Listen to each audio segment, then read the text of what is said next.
télévision du Vivre Ensemble, votre chaîne de proximité, 24 heures sur 24.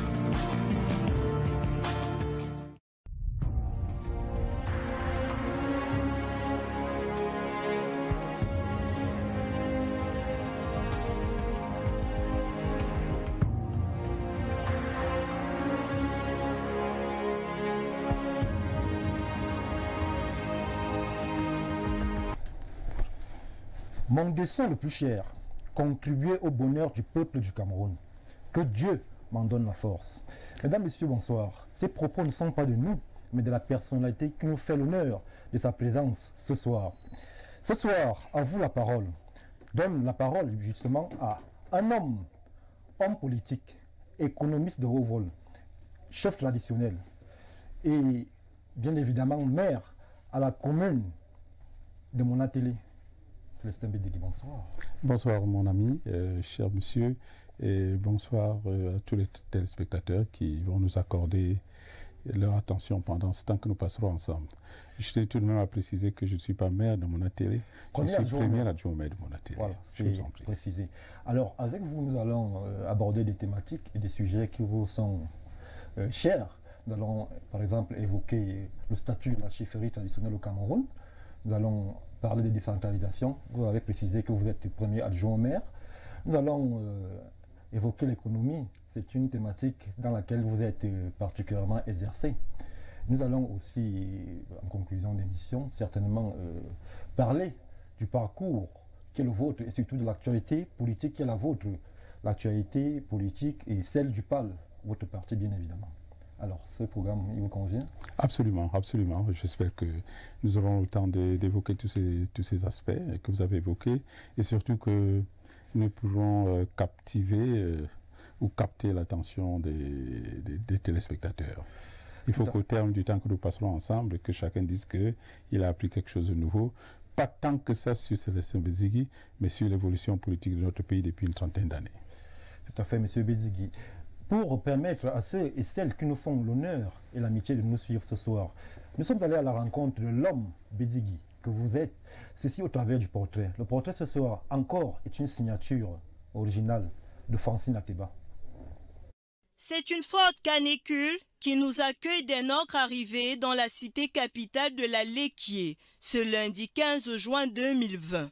Nous avons rendez-vous avec une icône locale, un homme dont le nom est indissociable à l'histoire de la ville de Monatélé. Et c'est à la mairie de la ville que nous le retrouvons. Célestin Bédigui, premier adjoint à la mairie de Monatélé, docteur en économie, chef traditionnel, nous accueille tout sourire malgré le grand malheur qui a frappé la mairie et la ville tout entière. En effet, les bâtiments du nouvel hôtel de ville ont subi la fureur des flammes le dimanche 14 juin 2020, veille de notre arrivée, et c'est d'une voix enrouillée que le conseiller municipal en parle. Homme politique à la notoriété établie, Célestin Bédigui, qui est fort à l'aise sur les sujets politiques et ceux liés à l'actualité sur la décentralisation. Et c'est dans le cadre douillet de sa résidence face à la Sanaga que s'engage une conversation à bâton rompu sur ces thématiques que notre homme semble maîtriser jusqu'au bout des doigts. Nous avons apporté au moins 40%. C'est ces 40%-là qui sont ressortis à la dernière. Donc, vraiment, c'est un appui de langage que si aujourd'hui je prétendais être la majorité présidentielle, non, je ne suis pas la majorité présidentielle. L'affaire est comprise ainsi par la personne qui délivre les brevets Un avis précis et une maîtrise des réalités locales immigreront cet entretien qui prendra une autre tournure quand viendra le moment d'aborder le volet des chefferies traditionnelles. Avant d'arriver à l'école, les Blancs n'ont fait que venir entériner. Les gens ont tendance à penser que... mais nous, on a réussi à résister, à garder notre identité et nos valeurs et nos traditions. C'est un homme assumant ses 68 ans d'existence sur Terre qui nous accompagne dans ses appartements jusqu'à l'intimité de son bureau privé. Nous présentons son impressionnante bibliothèque. Aucun style, aucun auteur ne lui est indifférent. Parce que notre hôte lui-même est auteur de plusieurs ouvrages à succès. Les berges de la Sanaga, à portée de vue, visiblement bien entourées, c'est un Célestin Bédigui, radieux, serein et confiant en son avenir qui nous dit au revoir et très certainement à bientôt. Célestin Bédigui, une fresque de vous par Francine Ateba. Ben écoutez, je pense que tout a été dit, parce que le cas dans lequel je vis est de la simplicité que vous avez relevé. Hein. Nous n'avons aucune prétention de vouloir nous installer dans un luxe, de vivre dans un luxe criard. Nous recherchons beaucoup une certaine paix, une paix dans l'environnement où nous vivons et également une certaine sérénité. Parce que nous pensons que le temps doit servir je pourrais dire, de creuser à la réflexion. Nous devons réfléchir. J'ai souvent à l'idée un mot d'un artiste américain qu'on appelle John Legend qui dit Future started yesterday, we are already late. Parce que je crois qu'aujourd'hui, nous devons beaucoup plus penser à l'avenir qu'à ce qui se passe aujourd'hui ou qu'à ce qui s'est passé hier. Nous devons aujourd'hui déjà penser à l'avenir. Les actes que nous posons doivent nous former pour que nous fassions face aux défis de l'avenir et ils sont importants, notamment pour un pays comme le Cameroun. Monsieur le maire, nous allons faire un bref raccourci sur la malheureuse actualité qui est la vôtre au niveau de la mairie de Monatélé. Alors, quel est l'état actuel au niveau de la mairie après ce grave incendie qui vous a frappé? Bon, je dois vous dire que c'est un événement qui m'aura marqué de manière très profonde, au sens surtout où il m'a ramené en mémoire une scène que j'avais déjà vécue et que tout le monde malheureusement a vécu en même temps que moi. Je venais d'arriver aux États-Unis lorsqu'est survenu les fameux événements de 9/11. Et je me souviens ce jour-là, le matin, je partais d'où j'habitais pour aller à mon bureau. Et mon bureau était dans Manhattan, comme on dit, hein, donc pas à quelques encablures du World Trade Center. Et à un moment donné, on s'est rendu compte qu'il y avait quelque chose qui n'allait pas. Parce que quand vous venez du Bronx, vous voyez downtown Manhattan à distance, vous voyez ces grands immeubles. On a vu tout à coup cette espèce de colonne de fumée qui s'élevait du World Trade Center. Et les voitures ont commencé à s'arrêter, à garer, alors qu'on était sur la grande autoroute qui relie Bronx et Manhattan. Et il y a eu ce deuxième avion. Et c'est là qu'on a compris ce qui se passait, qui est venu. Alors ça s'est passé devant nous. Et tout le monde est resté dans l'autoroute, on suivait ça. Et lorsque l'autre jour, je suis arrivé sur le lieu de cet incendie à Monatélé, parce qu'on était venu me signaler qu'il y a quelque chose qui se passait à la mairie. Et je m'y suis rendu, je suis arrivé, je crois, une demi-heure après le début de l'incendie. Je m'attendais à trouver quelque chose qui pouvait être maîtrisé, mais j'étais très surpris par la violence des flammes. Je me pose la question de savoir qu'est-ce qui s'est passé, parce que lorsque vous avez un incendie normal, il peut partir d'un coin, d'un court-circuit. Vous pouvez, en arrivant sur place, vous demander si vous pouvez l'étouffer dans le coin où il est, ou bien si vous pouvez sauver quelques meubles.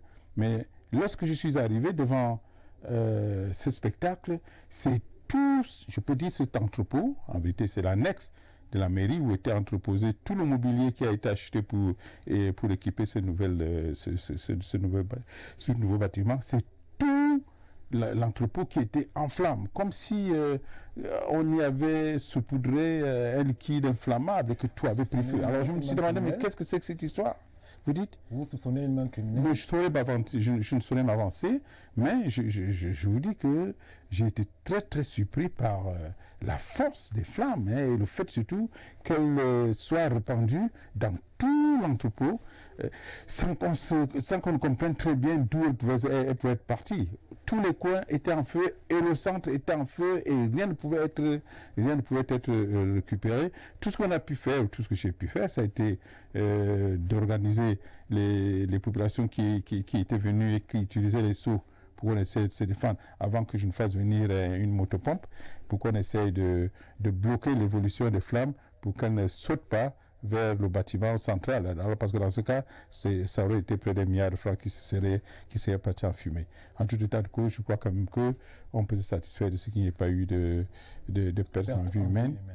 Mais on n'en était pas si loin parce qu'il y avait tout de même des gens qui travaillaient sur le site au moment où c'est arrivé. Et la chose est d'autant plus embêtante que nous allons tenir jeudi, dans 2 jours, notre premier conseil municipal.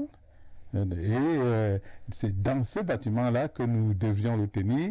Et c'est ce mobilier qui est parti en fumée, qui devait être déployé à partir de ce jour, aujourd'hui, pour que les bureaux et tout soit équipé et que nous puissions travailler dans de bonnes conditions. Et là, je ne sais pas comment on va... Je partais de mon atelier tout à l'heure. Bon, j'ai échangé avec le maire. On n'avait pas encore arrêté la formule qu'on allait adopter pour ce conseil municipal de jeudi et de vendredi. De mal refait, Président. Alors, M. Bédigui, l'histoire politique du Cameroun retient de vous que vous êtes un acteur majeur, si l'on peut s'exprimer ici, de ces années-là, dites de Blaise, et certainement de cette grande réunion appelée tripartite au Cameroun. Alors, avant d'en arriver là, pouvez-vous nous dire comment vous débutez dans l'univers politique? Qui vous a mis le pied à l'étrier, si on peut parler comme ça? Comment vous entrez dans mon père avait été à l'école des Phoques. Il avait été camarade du Premier ministre André Marimbida. Et je peux dire qu'il est resté jusqu'au bout un partisan du Premier ministre André Marimbida, qui a donc, comme je dis, a été son camarade. Et partant...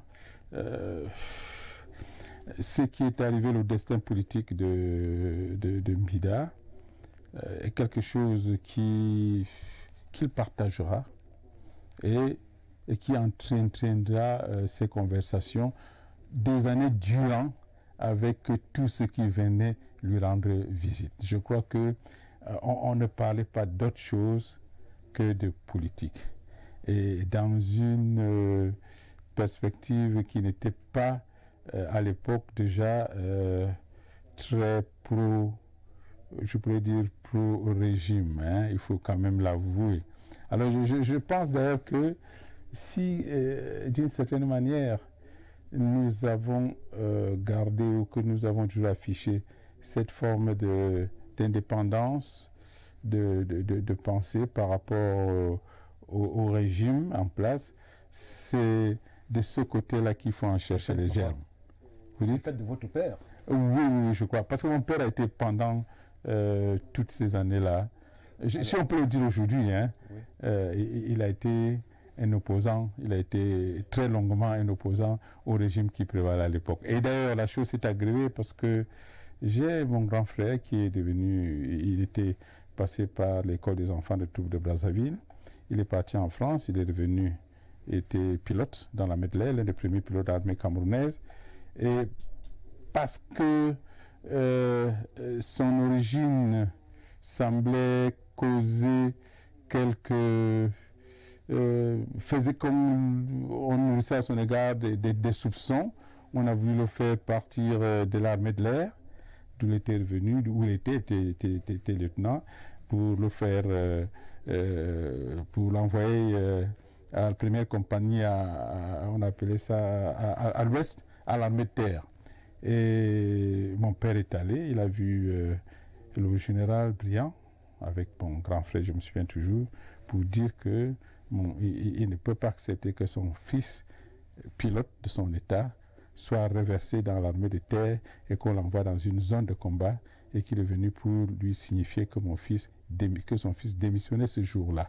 Et vous voyez, mon grand frère est venu à la maison et ça ne s'est pas arrêté là parce que quelque temps après, on est venu le chercher, on l'a gardé pendant quelque temps et on l'a ramené à la maison.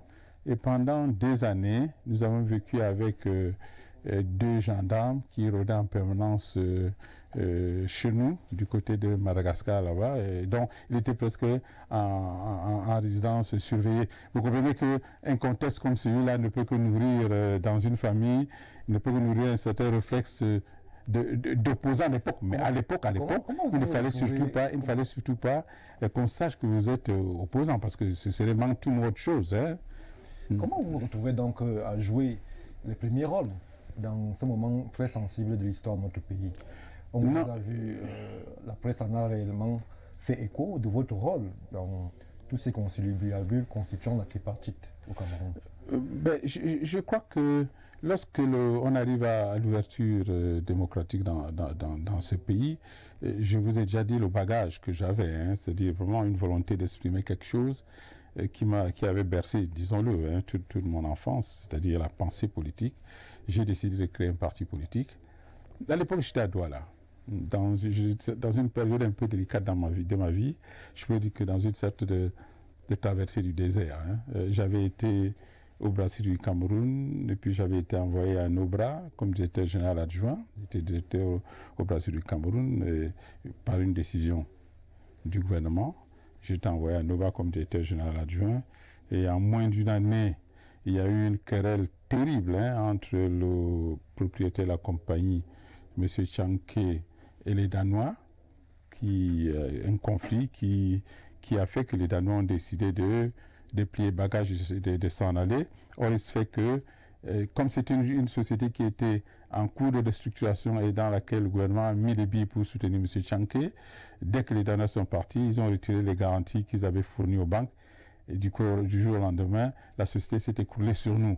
Alors, je me suis retrouvé entre cette période-là et la période qui viendra 4 ans plus tard, 5 ans plus tard, être nommé directeur général à Sachiri. Je me suis retrouvé en traversée du désert. C'est dans ces circonstances-là que survient l'ouverture démocratique qui permet la création de partis politiques. Et je crée un parti politique avec des amis à Douala, ça s'appelle le Parti de l'Alliance libérale, avec quand même une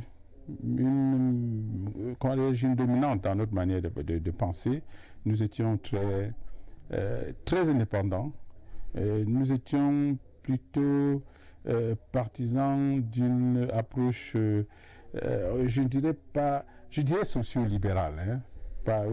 Nous étions des socio-libéraux parce qu'il y avait 2 tendances. Il y avait des gens La question s'est toujours posée sur votre substrat idéologique réel. Parce qu'à l'époque, vous l'avez précisé, vous étiez des sociaux-libéraux, peut-être vous l'êtes encore aujourd'hui, mais comment est-ce que le PAL se définissait dans son substrat idéologique? Vous étiez un parti d'opposition dure, ou alors des modérés qui essayaient juste de faire comprendre au régime leur point de vue? Oui, en vérité, nous avons été toujours au centre, hein, je dois le dire. Mais à l'époque, tous les partis politiques, je pourrais dire, qui recherchaient une certaine crédibilité, s'impliquaient dans ce qu'on appelle la coordination des partis d'opposition. Nous sommes donc retrouvés dans la coordination des partis d'opposition, mais très rapidement, dans la coordination, il est apparu 2 ailes qui avaient des postures différentes par rapport au combat que nous menions, parce que nous nous battions pour le changement, pour une évolution à la fois du mode de gouvernance de nos pays et une évolution des institutions. Et lorsque nous avons engagé l'opération de Ville Morte ensemble, et pendant les Villes Mortes... Vous étiez avec qui? Nous y avons tous été. Hein. À l'époque quand même, hein, les mentors, enfin quand je dis les mentors, les principales vidées, les grandes figures, c'était Bois Samuel, qui était à la tête de l'UNDP, c'était Adamou Damjoya qui était à la tête de l'UDC. Je me souviens d'ailleurs à l'époque, la première fois que j'avais vu le chairman Jean Fundi, il était là, il y avait les Augustin Kodok, il y avait tout ce que vous pouvez imaginer, hein, comme les hommes politiques de la première génération ici au Cameroun. Nous nous souvenons, au départ, je crois qu'on était à peu près une 20aine de partis politiques parce que le PAL a été le 11e parti légalisé, ça il faut le dire. Aujourd'hui, on dit qu'il y a 350 partis, le PAL a été le 11e parti légalisé. Et dans la coordination, il y avait non seulement les partis politiques, mais il y avait également les associations. Il y avait une 50aine d'associations. Les associations, elles étaient franchement radicales. Donc notamment l'association créée par mon ami, je dois le dire, Jokam Chamini, qui était très active. C'est une association très, très active. Et à un certain moment, on s'est rendu compte que les positions des associations étaient radicales, extrêmement radicales.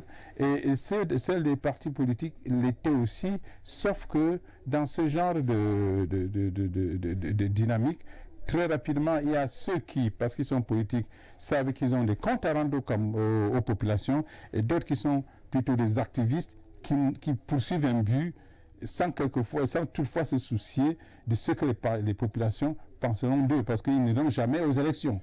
C'est ainsi que, toujours dans le cadre de la coordination, nous sommes retrouvés ici à Douala, on devrait mettre ici à Yaoundé, et on avait décidé un mot d'ordre qui était celui d'organiser le blocus Yaoundé.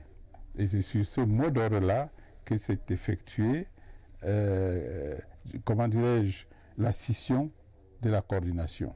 Parce que nous autres, nous étions de ceux qui pensaient que décider d'organiser le blocus Yaoundé, nous entendions que le blocus était un acte de guerre. Parce que, à notre sens, la guerre, c'est 3 étapes. C'est le blocus, l'embargo, le blocus et le coup de feu. Quand vous dites déjà que vous engagez le blocus d'une capitale, vous ne pouvez que contraindre des populations à ne pas faire ce qu'elles veulent faire. Et nous disions que non, nous ne sommes pas engagés dans cette histoire pour engager le pays dans une confrontation armée.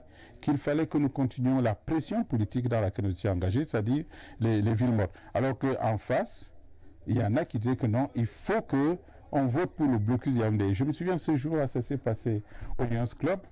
Les 2 camps sont apparus et je suis de ceux qui justement, je voulais en finir. Oui, je suis de ceux qui... Vous, en tant que parti politique, vous vouliez quoi? Ah oui, non. Moi, en tant que parti politique, ce jour-là, cette nuit-là, j'ai dit aux autres que je ne suis pas prêt à engager le pays dans une confrontation parce que nous n'étions pas du tout préparés à affronter, je pourrais dire, par la violence, les institutions telles qu'elles étaient en face de nous. Parce qu'en face de nous, il ne faut pas oublier, l'époque répressive n'était pas très, très éloignée. Et donc il y a eu cette décision, ceux qui disaient qu'on doit organiser le blocus, et nous autres qui disions que non, il faut continuer la pression politique que nous étions en train d'exercer. Et c'est ainsi qu'il s'est créé un pôle radical, un pôle modéré, et j'ai pris la tête, j'ai eu le privilège d'être porté par mes camarades comme président chef du pôle modéré, qu'on appelait l'ORD d'ailleurs. Voilà, votre pôle modéré, comme vous le dites, des partis politiques, quelles étaient vos revendications vis-à-vis du régime? À l'époque, c'était simple. Hein. D'ailleurs, nous étions tous d'accord. Tout le monde était d'accord. On se disait qu'il fallait absolument arriver à modifier la Constitution et le code électoral. C'était les 2 grandes revendications qui étaient les nôtres. Il faut qu'on modifie la Constitution, il faut qu'on modifie le code électoral. Et le gouvernement, et il faut dire quelque chose d'important. Certains estimaient que ces revendications on devait les obtenir en passant par une conférence nationale souveraine. Et la position du gouvernement, du président Biya, le président de la République, c'était de dire la conférence nationale est sans objet. Et nous disons non, nous pensons qu'il faut absolument que les Camerounais se retrouvent. Et c'est ainsi que à un moment donné, le président envoie le Premier ministre rencontrer les partis politiques. Dans le cadre de ce qu'on avait appelé petits partis? Non, pas encore. Pas encore. Nous sommes pendant les villes mortes. Il envoie le Premier ministre nous rencontrer. Et certains camarades, par le président de parti, refusent d'aller rencontrer le Premier ministre. Moi, je dis non, il faut aller rencontrer le Premier ministre et lui dire qu'il faut absolument que les Camerounais s'assoient pour pouvoir définir un cadre de fonctionnement des institutions de notre pays. Je suis de ceux-là qui sont allés rencontrer le Premier ministre, mais le quorum n'était pas du tout satisfaisant. c'était clair que on n'avait pas atteint une masse critique en termes de partis politiques qui étaient allés voir le Premier ministre. Et c'est passé, le président a repris l'initiative et cette fois-là, il a demandé à rencontrer lui-même les présidents du parti politique. Et là encore, les présidents du parti politique radicaux ont refusé d'aller rencontrer le président de la République. Et moi, je suis allé, j'ai dit non, je m'en vais rencontrer le président. Vous l'avez effectivement rencontré. Je suis allé rencontrer le président. Certains disaient qu'ils vont aller le rencontrer à cachette. J'ai dit non, je vais aller le voir. Et le président m'a reçu. Et ce jour-là, je lui ai dit, monsieur le président, vous savez, le social précède le juridique. Vous le savez mieux que moi. Vous êtes un politiste, vous êtes un homme politique rompu.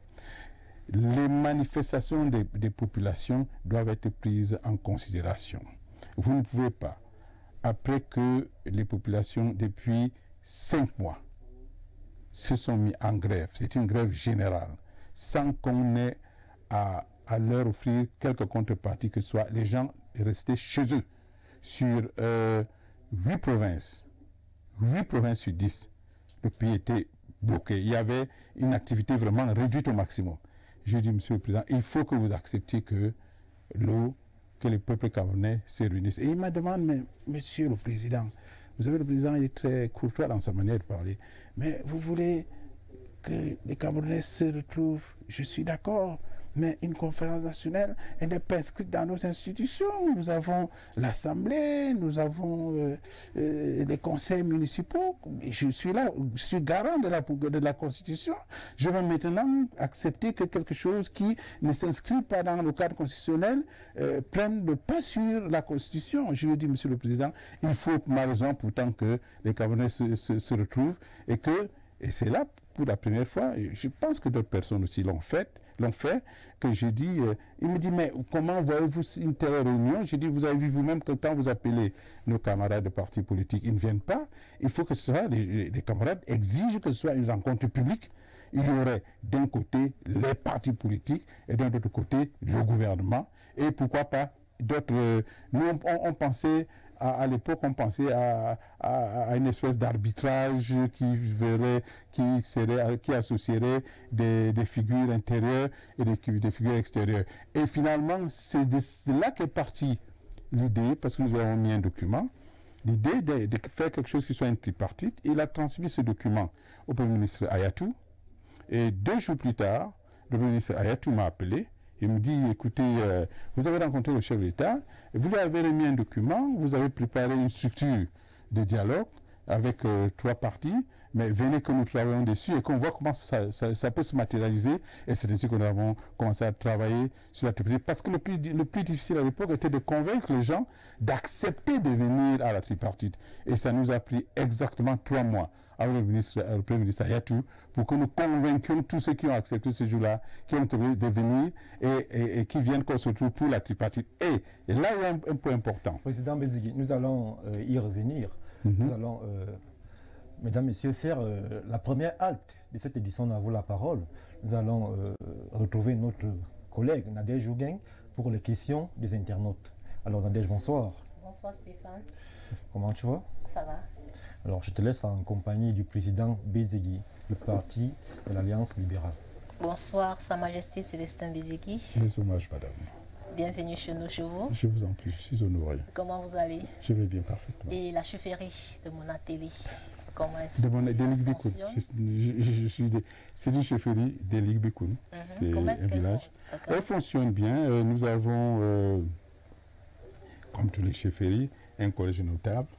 Et on peut appeler cela une chambre d'arbitrage. Une chambre d'arbitrage parce que nous essayons de faire que tous les petits conflits que nous avons dans le village se règlent au village et qu'on ne soit pas obligé d'aller devant la gendarmerie ou devant la police.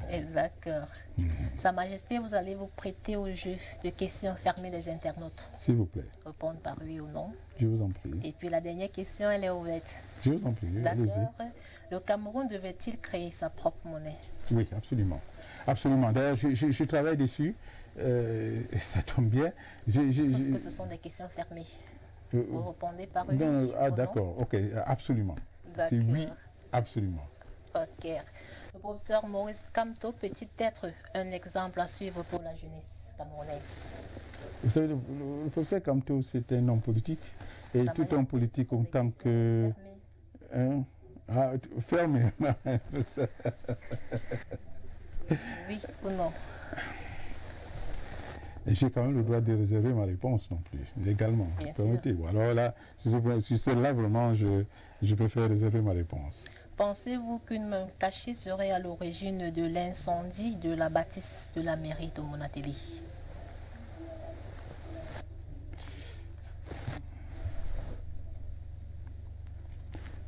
Vous me voyez perplexe.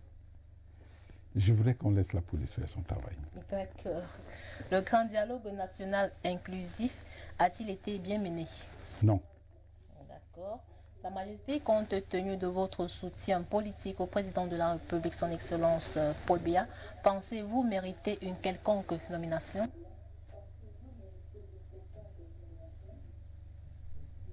Je réserve ma réponse.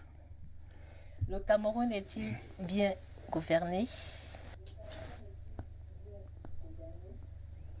Mais c'est des questions... Ce sont des questions fermées, Sa Majesté. On n'avait qu'à répondre par oui ou non. Le monde n'est pas fait de noir et de blanc. Hein. Il y a du gris entre les deux. Alors quand c'est du gris, qu'est-ce qu'on dit? On va dire oui et non, par exemple. Et sur cette question, j'ai dit oui et non. D'accord. De par votre formation politique, est-il un allié du pouvoir ou un véritable parti de l'opposition? C'est quoi un véritable parti d'opposition? Un parti de l'opposition, Sa Majesté. Ça veut dire quoi ça? C'est un parti politique qui a sa ligne politique. Qui forcément... Vous êtes allié au pouvoir ou alors vous êtes de l'opposition? Non, nous sommes un parti politique indépendant. Sèchement, je l'aurais dit, je le dis. Nous sommes un parti politique indépendant. C'est-à-dire nous ne sommes rattachés ou assimilables à aucune autre formation politique. D'accord. Sur le rejet de la candidature d'Hervé Emmanuel Combes aux récentes élections législatives sur la base de sa nationalité étrangère, pensez-vous, comme beaucoup d'autres, qu'il a été victime de ses ennemis dans son parti? Je pense en tout cas que c'était une décision inopportune. Et puis, Sa Majesté, pour sortir avec cette question ouverte, êtes-vous satisfait de toutes ces années passées avec l'UNDP aux côtés de Bello Bouba Maïgari? Oui, absolument. C'est une question ouverte, vous pouvez argumenter. Commenter? Oui, non, je suis tout à fait... Je suis très heureux de l'expérience que j'ai faite à l'UNDP. Hein, et d'ailleurs, jusqu'aujourd'hui, je garde à cœur une pensée positive vis-à-vis de tous les camarades de l'UNDP. Il faut dire que le fait qu'il y ait eu une divergence de vues à un moment donné entre le président Bello et moi, une différence de vues notamment sur le plan stratégique, ne préjuge pas de ce qu'à un moment, que d'une manière ou d'une autre, dans certains domaines, nous n'avions pas une certaine communauté de vues. Vous savez, le président Bello et moi, on a fait de grandes choses, je dois le dire. Nous avons négocié justement, notamment la plateforme UNDP-RDPC. Cette nuit-là, nous étions à 4. Non, nous étions plutôt, je peux dire, à 8. Parce que chacun d'entre nous était assisté de quelqu'un. En face de nous, j'avais en face de moi le secrétaire général du RDPC et le président Bello avait en face de lui le premier ministre Peter Mafani. Monsieur Ndumba, secrétaire général du RDPC, était accompagné de Mienzo Christophe et le premier ministre était accompagné de Peter Mukoko. Et moi, j'avais à ma gauche monsieur Issa Bakari. Et le président Bello avait à sa droite le docteur Ebumbu. Et c'est le travail que nous avons fait qui a débouché sur la plateforme UNDP-RDPC, qui a été la pierre angulaire de ce que l'on a appelé la démocratie apaisée. Et je dois dire que c'est quelque chose qui a été fait après qu'il y ait eu un boycott de l'élection présidentielle par l'opposition. Et à l'époque, toutes les positions, les partis majeurs de l'opposition. Nous avons signé ce boycott-là, ce mot d'ordre de boycott, à 3. L'UNDP, qui avait eu 68 députés, l'UDC de Nabjoya, et l'UDC, et puis le SDF. Moi, j'ai signé pour l'UNDP, le chairman a signé pour le SDF, une dame a signé pour l'UDC. Et je peux vous dire que le boycott a été une réussite. Au point où que c'est après ce boycott-là que le président a accepté que nous engagions cette conversation qui a permis d'arriver à la plateforme UNDP-RDPC et qui a permis que l'UNDP entre au gouvernement. Maintenant, vous me demanderez, je vous regarde bien, je vois vos interrogations, mais vous avez participé à ça, pourquoi vous n'êtes pas entré au gouvernement après cette étape-là? Vous pourrez reposer la même chose, la même question pour d'autres circonstances. Bon, enfin, on verra si vous posez la question, je m'en expliquerai, ou du moins je vous donnerai mon interprétation de la chose. Sa Majesté Célestin Bézigui, merci d'avoir répondu aux questions des internautes. Je vous en prie. Merci Nadège. Et certainement vendredi. À vendredi. Alors, Président, oui. Nous allons continuer avec nos échanges. Nous étions lors de ces assises préparatives à la tripartite. Oui. Alors, il y a un point très important. Lorsque nous travaillons pour préparer la tripartite, le chef de l'État a donné une lettre d'émission au Premier ministre en lui demandant, officiellement cette fois-là, parce qu'on a d'abord commencé les tractations de manière informelle, lorsqu'il a fallu officialiser la chose, le chef de l'État a donné une lettre d'émission au Premier ministre en lui disant « Allez-y, organisez une rencontre rassemblant la société civile, les partis politiques et le gouvernement au fin de débattre de deux sujets, le code électoral et le code médiatique. » C'était ça la feuille de route. Le code électoral et le code médiatique. Et lorsque nous nous sommes retrouvés au Palais des Congrès, nous avons dit au Premier ministre, si nous sommes venus, ce n'est pas pour parler du code médiatique. Nous sommes venus pour parler du code électoral et de la Constitution. Il dit, mais écoutez, ça ne fait pas partie de la mission que l'on m'a confiée. Alors, nous étions relativement en position de force. Parce qu'au début des travaux à la tripartite, il y a eu un clash entre l'aile modérée, entre l'aile dure de l'opposition et le Premier ministre, et l'aile dure avait quitté les travaux. Donc, nous autres, nous restions aile modérée dans la salle, et nous avons dit, moi j'ai dit au Premier ministre Ayatou que si vous n'acceptez pas que nous parlions de la Constitution, nous aussi on va sortir, et il n'y aura plus de tripartite du tout. Parce que nos camarades radicaux qui étaient à l'extérieur, ils exigeaient que pour qu'ils reviennent dans la salle, il fallait absolument que la substance de notre conversation soit celle-là pour laquelle tous les partis politiques étaient mobilisés jusque-là, c'est-à-dire la refonte de la Constitution. Alors quand j'ai dit au Premier ministre Ayatou que si cela ne peut se faire, nous partons aussi de la salle, nous sortions de la salle, et je pense qu'il s'est retourné vers son patron, qui lui a dit, écoutez, allez-y. Et c'est ainsi qu'il a accepté finalement qu'on débatte de la Constitution. Et c'est ainsi que les radicaux qui étaient dehors sont revenus dans le jeu et que nous avons jeté les fondements de ce qui allait être la Constitution de 1996. La Constitution qui régit le pays aujourd'hui. Alors je dis, c'est des épisodes que les Camerounais doivent savoir. Souvent, on me dit, oui, mais il aurait fallu avoir une position radicale. Je dis souvent aux gens, écoutez, hein, si nous n'avions pas cette posture modérée, nous n'aurions peut-être pas pu attraper cette brèche, ouvrir cette brèche qui a permis tout de même qu'on sorte des villes mortes, parce que le pays était bloqué depuis 7 mois, et qu'on obtienne quand même ce qu'on a obtenu, qui n'était pas tout à fait ce qu'on souhaitait avoir, mais qui a permis qu'on avance. Bon, par la suite, il y a eu d'autres évolutions qui, par rapport aux conclusions de la tripartite, notamment aux modifications qui devaient intervenir au niveau de la Constitution, sur lesquelles il y a eu un rétropédalage. Là, ça, c'est une autre question. Alors, Président, vous avez joué le rôle qui a été le vôtre durant cette tripartite. Beaucoup ont l'impression, sur la scène politique, que vous n'avez pas eu le retour que vous méritiez. Bon nombre de ceux qui vous ont accompagné dans ces événements ont justement été promus, ils ont eu de l'ascension. Leurs partis ont aujourd'hui encore des strapontins, des députés, des mairies. Vous, Président Bézigui, du PAL, qu'est-ce que le PAL devient aujourd'hui? Et vous, nous savons que vous êtes premier adjoint à la mairie de Monatélé, mais est-ce que vous, sincèrement, avec le recul, n'estimez pas que, vu les états de service rendus à la nation, vous auriez pu mériter mieux?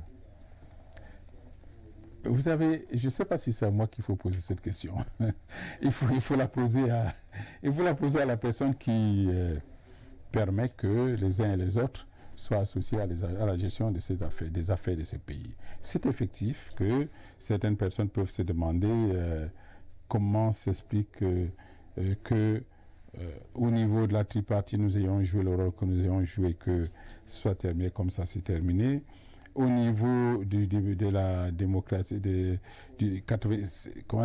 5 ans plus tard, 6 ans plus tard, 97, parce que la tripartie c'est 91, 6 ans plus tard, nous ayons joué le rôle qu'on a joué pour jeter les bases de la démocratie apaisée en participant à l'élaboration de cette plateforme UNDP, et qu'à la sortie, comme toujours, nous n'ayons pas été appelés à jouer un rôle dans la technostructure de l'État.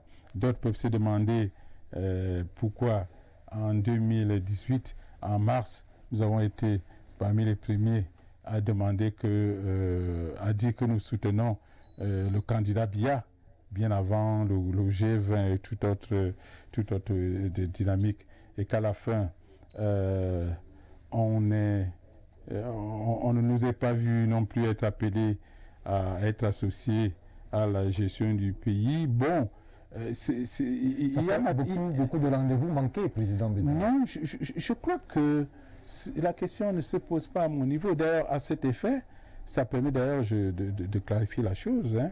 Les gens disent, oui, mais vous avez soutenu le président Biya, donc vous êtes la majorité présidentielle. Non, je dis très humblement, non, je ne suis pas la majorité présidentielle, parce qu'il y a une personne... Vous n'êtes pas de la majorité présidentielle? Non, absolument pas. Pour raison très simple, je vais m'expliquer, c'est sérieux ce point. Être la majorité présidentielle, on acte, elle est actante, ce n'est pas une incantation. D'ailleurs, le président de la République, l'autre jour, nous a rappelé, il a bien précisé la chose, il a parlé de la majorité gouvernementale dans son dernier discours, quand il disait qu'il félicitait des partis politiques, même ceux qui n'étaient pas la majorité gouvernementale. Voyez-vous? Non, alors ça signifie ceci. Il est celui-là qui délivre les brevets, c'est-à-dire en vous appelant, pour vous confier une position dans l'appareil de l'État. Il vous délivre un brevet qui vous permet de vous prévaloir de la qualité des membres de la majorité gouvernementale. N'en ayant pas bénéficié d'un depuis tous ces temps-là, je considère que je ne suis pas de la majorité présidentielle, je n'en ai pas reçu le brevet, je reste un parti politique indépendant, je défends une ligne qui est peut-être pas trop indépendante et qui pourrait peut-être justifier cette situation-là. Je pense que ce n'est pas à moi qu'il faut poser la question. Parce que, et je dis que ce n'est pas à moi parce que, au fond, lorsque nous avons soutenu le candidat Biya à la présidentielle, et qu'après les choses se sont passées, vous avez vu, on a fait le premier tour de table, là on a appelé les gens au gouvernement, parce qu'on nous a vus à la fois sur le terrain et sur les plateaux de télévision. On s'attendait à ce que nous soyons des gens qui défendraient ce qu'ils ont, qui mettraient en œuvre ce qu'ils ont défendu pendant la campagne. Moi, j'ai eu le privilège, pendant la campagne présidentielle, d'être celui-là qui a été chargé de défendre le volet économique de la campagne du président, du candidat Biya. On s'attendait à ce qu'après la présidentielle, d'une manière ou d'une autre, on soit associé à la mise en œuvre de cette pensée économique-là. Ce n'est pas venu. Moi, je dis non, c'est pas ça le plus important. Le plus important, c'est qu'on continue à faire ce travail d'éveil, pour que les Camerounais comprennent que les problèmes de notre pays ont une solution, qu'il y a des gens qui y réfléchissent et qu'il y a des gens qui, un jour ou l'autre, peuvent avoir à leur faire une proposition. Et les conditions dans lesquelles cela se fera, elles sont définies par le destin, parce que chacun de nous a un destin. Alors, Président, vous avez, pas de façon directe, aujourd'hui, vous dites que vous êtes un soutien du candidat Paul Biya lors de la récente élection présidentielle, mais vous avez, de façon indirecte, si peut me permettre, appartenu à cette majorité-là, au travers de l'UNDP, dont vous avez été, pendant de longues années vice-président. L'UNDP, c'est un parti directement associé à la majorité présidentielle. Alors, comment êtes-vous, vous êtes parvenu à vous départir de cette position ambiguë? Oui, non, c'était pas justement parce que il nous a semblé que la nature synalagmatique, disons-le ainsi. C'est-à-dire quoi? C'est-à-dire contractuelle de la relation que nous avions signée avec que l'UNDP avait signé avec que le RDPC avait signé avec l'UNDP ne me semblait pas être respecté. Il ne me semblait pas être respecté. Et j'ai eu à plusieurs reprises, j'ai eu à dire au président Bello que je pense que ce que nous nous sommes engagés à faire avec nos partenaires. Oui, est-ce que le président Bello, lui, trouvait un problème dans cette situation? Il a signé un accord avec le RDPC et lui, il a trouvé son compte. Lui, je pense pas. Beaucoup de personnes. Non, mais je pense tout de même que vraiment, je n'abaisserai pas le président Bello au point de dire que il a une posture qui est qui dépend essentiellement du fait qu'il ait trouvé son compte ou non. Je pense que nous sommes des hommes politiques et ce qui préside à nos comportements ou nos postures, c'est d'abord des convictions. Je crois qu'il y avait une réelle divergence de convictions entre lui et moi dans la manière de gérer la relation que nous avions avec le RDPC. Elle était sérieuse. Il y avait des points sur lesquels la position que je prenais était tout à fait différente de celle qu'il prenait. Et ça a conduit à la séparation qu'il y a eu par la suite, où moi j'ai préféré reprendre mon indépendance parce que j'estimais que si nous avions décidé de faire route ensemble, c'est parce qu'à un moment donné, nous partageons une certaine vision des choses. Et on est arrivé à un stade où il ne me semblait plus que nous partagions cette vision des choses. Je lui disais toujours que je pense que l'UNDP doit être une espèce de guillaume du gouvernement pour pousser le gouvernement à aller plus loin que ne le fait le parti qui est dominant, le parti RDPC. Mais parce que si nous venons et que nous sommes moins exigeants que le RDPC, ça ne sert strictement à rien. D'autant plus que dans l'accord que nous avons signé, il y a un certain nombre de choses que nous attendions à voir, et ces choses-là, notamment sur le plan économique, ne semblaient pas prises en compte par la manière dont le pays était géré dans ces domaines-là. Merci, Président. Toujours dans un souci de mieux vous découvrir et de mieux vous connaître, nos équipes sont rendues à mon atelier. Nous sommes allés à la rencontre de ceux et celles qui vous côtoient au quotidien. Suivez plutôt. Ce sont les témoignages. Ce soir, je vous la parole.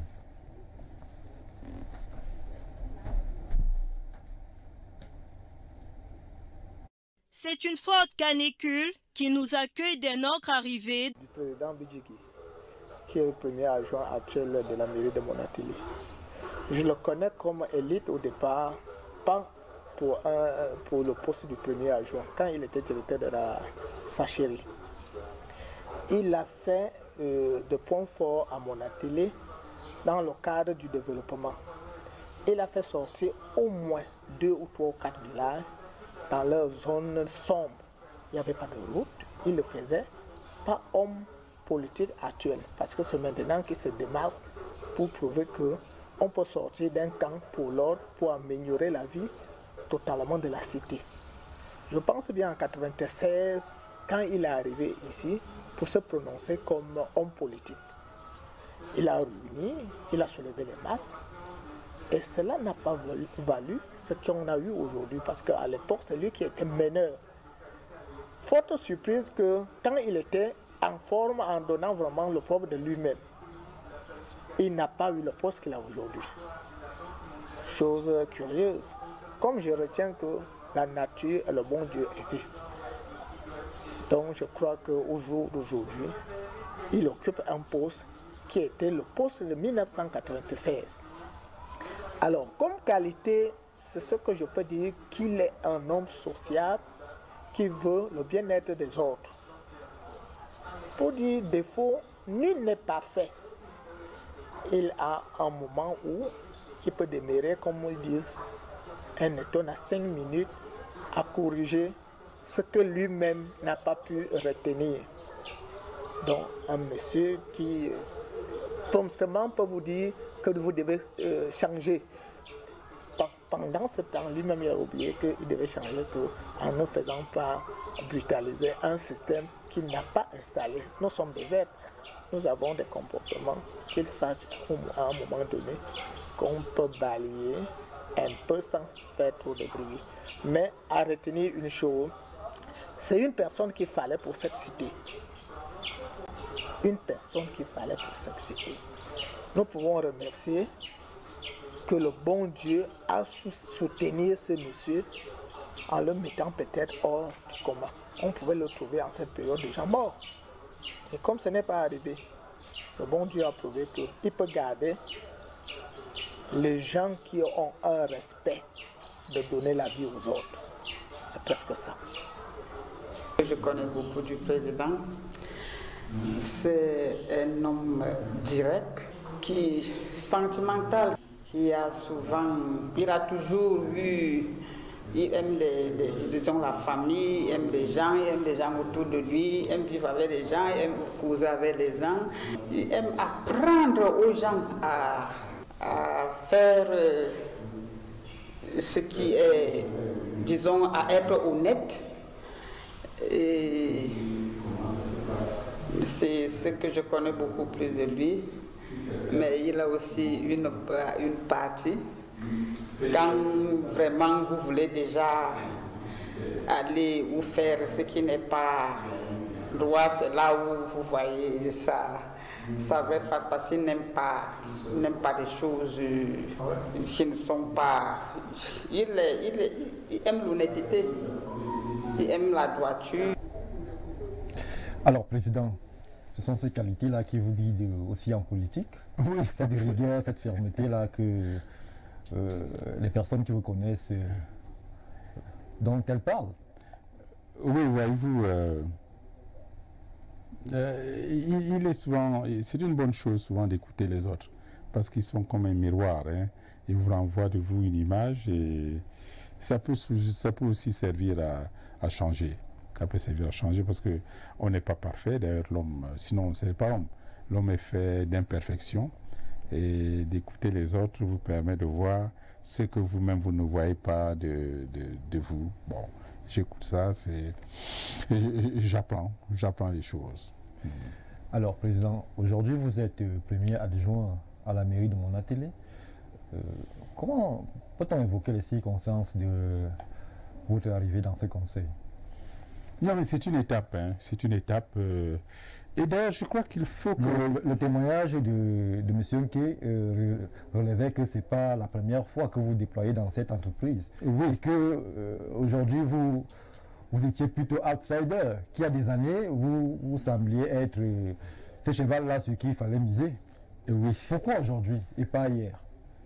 Bah, écoutez, je vous ai parlé de destin, mais je crois qu'il faut aussi parler de la maturation de la société et même du système.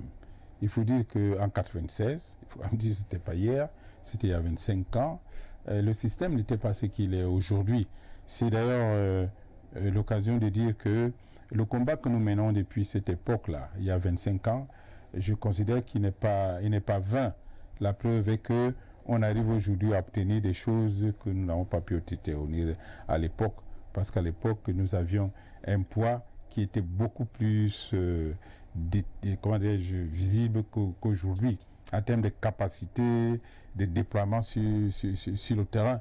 Mais cela avait été tout simplement étouffé, vraiment étouffé. Et cette fois, ceux-là, parce qu'il y a quand même des gens qui restent attachés à cette époque-là, ils auraient bien voulu le faire, ils n'ont pas pu.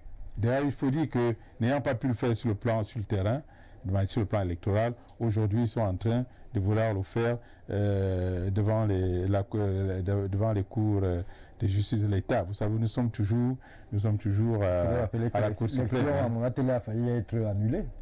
Non, disons que, non, disons qu'on est on est au tribunal parce que nous avons réussi quelque chose à Monatélé. Hein. Vous savez, Monatélé, c'est un fief du RDPC. Nous avons réussi dans le fief du RDPC. Les gens disent toujours c'est une ville dans laquelle le président de la République s'est rendu à 2 reprises. Donc c'est un bastion imprégnable du RDPC. Nous avons réussi à faire passer le RDPC à moins de 50% et entrer ainsi au conseil municipal. Ça, c'est quelque chose que certains ne peuvent pas nous pardonner. Alors, le fait que nous soyons au conseil municipal et qu'ils leur rappellent tous les jours que nous les avons ramenés à moins de 50%, fait qu'ils en perdent le sommeil. Ils disent qu'il faut que, par les voies judiciaires, qu'on annule les résultats d'un certain nombre de bureaux de vote pour qu'ils puissent avoir 50% plus une voix et qu'ils reprennent que nous sortions du conseil municipal. Que cela se fasse, mais ça ne changera pas le fait que il y a quand même plus de 40% des populations de Monatélé qui ont voté pour nous. Le fait que nous soyons pas au conseil municipal comme c'est le rêve, ou bien c'est ce qu'ils croient pouvoir apporter comme gage au président Biya de ce que politiquement sur le terrain, ils n'ont pas la légitimité qu'ils y vendent et qui leur vaut d'être aux côtés du président Biya. Le fait que nous ne soyons plus à la mairie de Monatélé, je ne sais pas, si le président Biya tirera lui-même tirera ou bien croira en cela, moi je dis que ce sera une illusion d'optique. D'ailleurs, je dois vous dire quelque chose. Est-ce que vous savez que en dehors, il y en a certains sont allés à la justice. Nous avons été à la chambre administrative, maintenant on a la chambre administrative à la Cour suprême, mais d'autres ont été plus directs. Il y a d'autres qui m'ont sollicité en me demandant de démissionner de mon poste de premier adjoint maire pour rassurer le président Biya, mais quelque chose d'extraordinaire. Et s'il vous plaît, monsieur, par écrit, il me dit vraiment, tu sais, il faut que pour que tu aies quelque chose, il faut que tu démissionnes de son poste de premier adjoint maire, ça va rassurer le président et comme ça on pourra te donner quelque chose. Je lui dis, mais vous êtes malade? Je suis premier adjoint maire par la volonté des populations. Je ne me commande pas. Il est hors de question que cela se fasse. Et qu'en tout état de cause, ce que nous avons fait à Monatélé doit pouvoir donner une indication de ce que dans ce pays, comme je l'ai dit tout à l'heure, le futur a commencé hier et qu'on est en marche vers un autre horizon parce que c'est un signal fort. D'ailleurs, tout le monde l'a compris. Tout le monde l'a compris. On se demande parfois, et les gens avec lesquels je parle me disent, oui, mais qu'est-ce qui s'est passé? Qu'est-ce qui ne marche pas? Pourquoi on ne vous a pas donné quelque chose? Je dis, mais c'est quoi cette histoire de donner quelque chose? Président Bézégui, peut-être c'est le fait aussi que, au-delà de votre figure emblématique au niveau du PAL, on a l'impression qu'il n'y a rien derrière. On ne voit pas de cadres, de jeunes pousses qui essayent de porter la voix de celle de votre parti. Alors, croyez-vous que le PAL a l'impression que le PAL se limite à la personne du président Bézégui? On aurait pu le penser avant qu'on aille à cette élection. Et d'ailleurs, c'est ça qui a fait que le fait que nous ayons soutenu le président Biya à l'élection présidentielle et que on ait battu campagne sur le terrain et sur les plateaux de télévision et qu'après, quand on formait le premier cercle, la majorité présidentielle, la majorité gouvernementale, on ne nous a pas trouvé. Les gens disaient que peut-être il n'y a personne derrière Bézégui, peut-être le PAL, ce n'est que lui. J'ai dit, ah bon? Et nous sommes donc allés à l'élection municipale. Parce que c'était l'épreuve pour montrer que, mais quand on parle de Bézégui, il y a quelque chose derrière, et pas n'importe où, parce que vous savez, aller gagner une élection à, je sais pas moi, dans tout autre contexte dans ce pays, que ce soit dans le Grand Nord, que ce soit à l'Ouest, monsieur, ça ne veut vraiment pas, vous savez, une voix gagnée contre le RDPC dans la Léquier, et pas n'importe où dans la Léquier, mais à Monatélé, je vous assure, monsieur, c'est quelque chose qui, vous ne pouvez pas imaginer ce que cela représente. D'autant plus que en face de moi, j'avais toute la grosse technostructure politique du gouvernement. Hein. Ces gens-là qui disaient que vraiment c'est le glacis, c'est du RDPC, le président ne doit pas voir ça, on ne doit pas faire sur le président. Nous avions une caravane composée d'à peu près 5 voitures. En face de nous, on avait des caravanes qui étaient composées de 150 voitures, avec tout ce qu'il y avait comme ministre, autres personnes comme celle-là. Écoutez, mais malgré ça, on a réussi à les faire passer en dessous là-bas des 5%. Alors, ce que vous faites justement, elle est démentie par cela, parce que croyez-moi, on ne fait pas 40% dans la question n'est pas celle de vos résultats. La question c'est, est-ce que le PAL se résume à vous? Par exemple, la deuxième personnalité de votre parti s'appelle comment? Où? La deuxième personnalité au niveau du PAL. Il s'appelle Bonaventure Misanga. Il s'appelle Bonaventure Misanga. Si vous allez maintenant... Il est pour le moins très discret. Mais écoutez, monsieur, les choses prennent forme au fur et à mesure. Allez au Minat, vous allez voir, vous allez un nom là-bas, Bonaventure Misanga. Et nous sommes venus avec une dame dont je ne voudrais pas qu'elle s'affiche ici, qui est la responsable régionale de notre parti pour le centre. Parce que nous ne voulons pas du tout faire dans le... comment dirais-je, dans du spectacle. Je vois certains partis le faire parce qu'il faut absolument donner l'impression qu'on mobilise tel. Non, nous n'en sommes pas là. Nous autres, nous pensons que les résultats auxquels on arrive parlent d'eux-mêmes. Et ces résultats, ils sont là, ils sont incontestables. Et nous le faisons, nous avons choisi la voie la plus dure pour apporter la preuve de ce que la légitimité, nous l'avons. Et ce que nous avons fait à mon atelier, vous pouvez me croire, attendez donc venir les prochaines années, attendez venir les prochaines élections, nous verrons qu'est-ce qu'il en sera. Et ce jour-là, nous nous retrouverons ici et vous nous poserez la même question et je vous renverrai toujours, comme j'ai fait tout à l'heure, aux résultats. Je dis, vous voyez ces résultats, vous croyez qu'on peut les faire si on est seul? Non, monsieur. On peut faire 40% dans une élection dans ce pays si on est seul. Au contraire. Merci, Président Bédigui. Nous allons passer à la seconde halte. Notre édition d'À vous la parole ce soir. Nous allons du côté de la régie pour l'instant pulpe sur À vous la parole.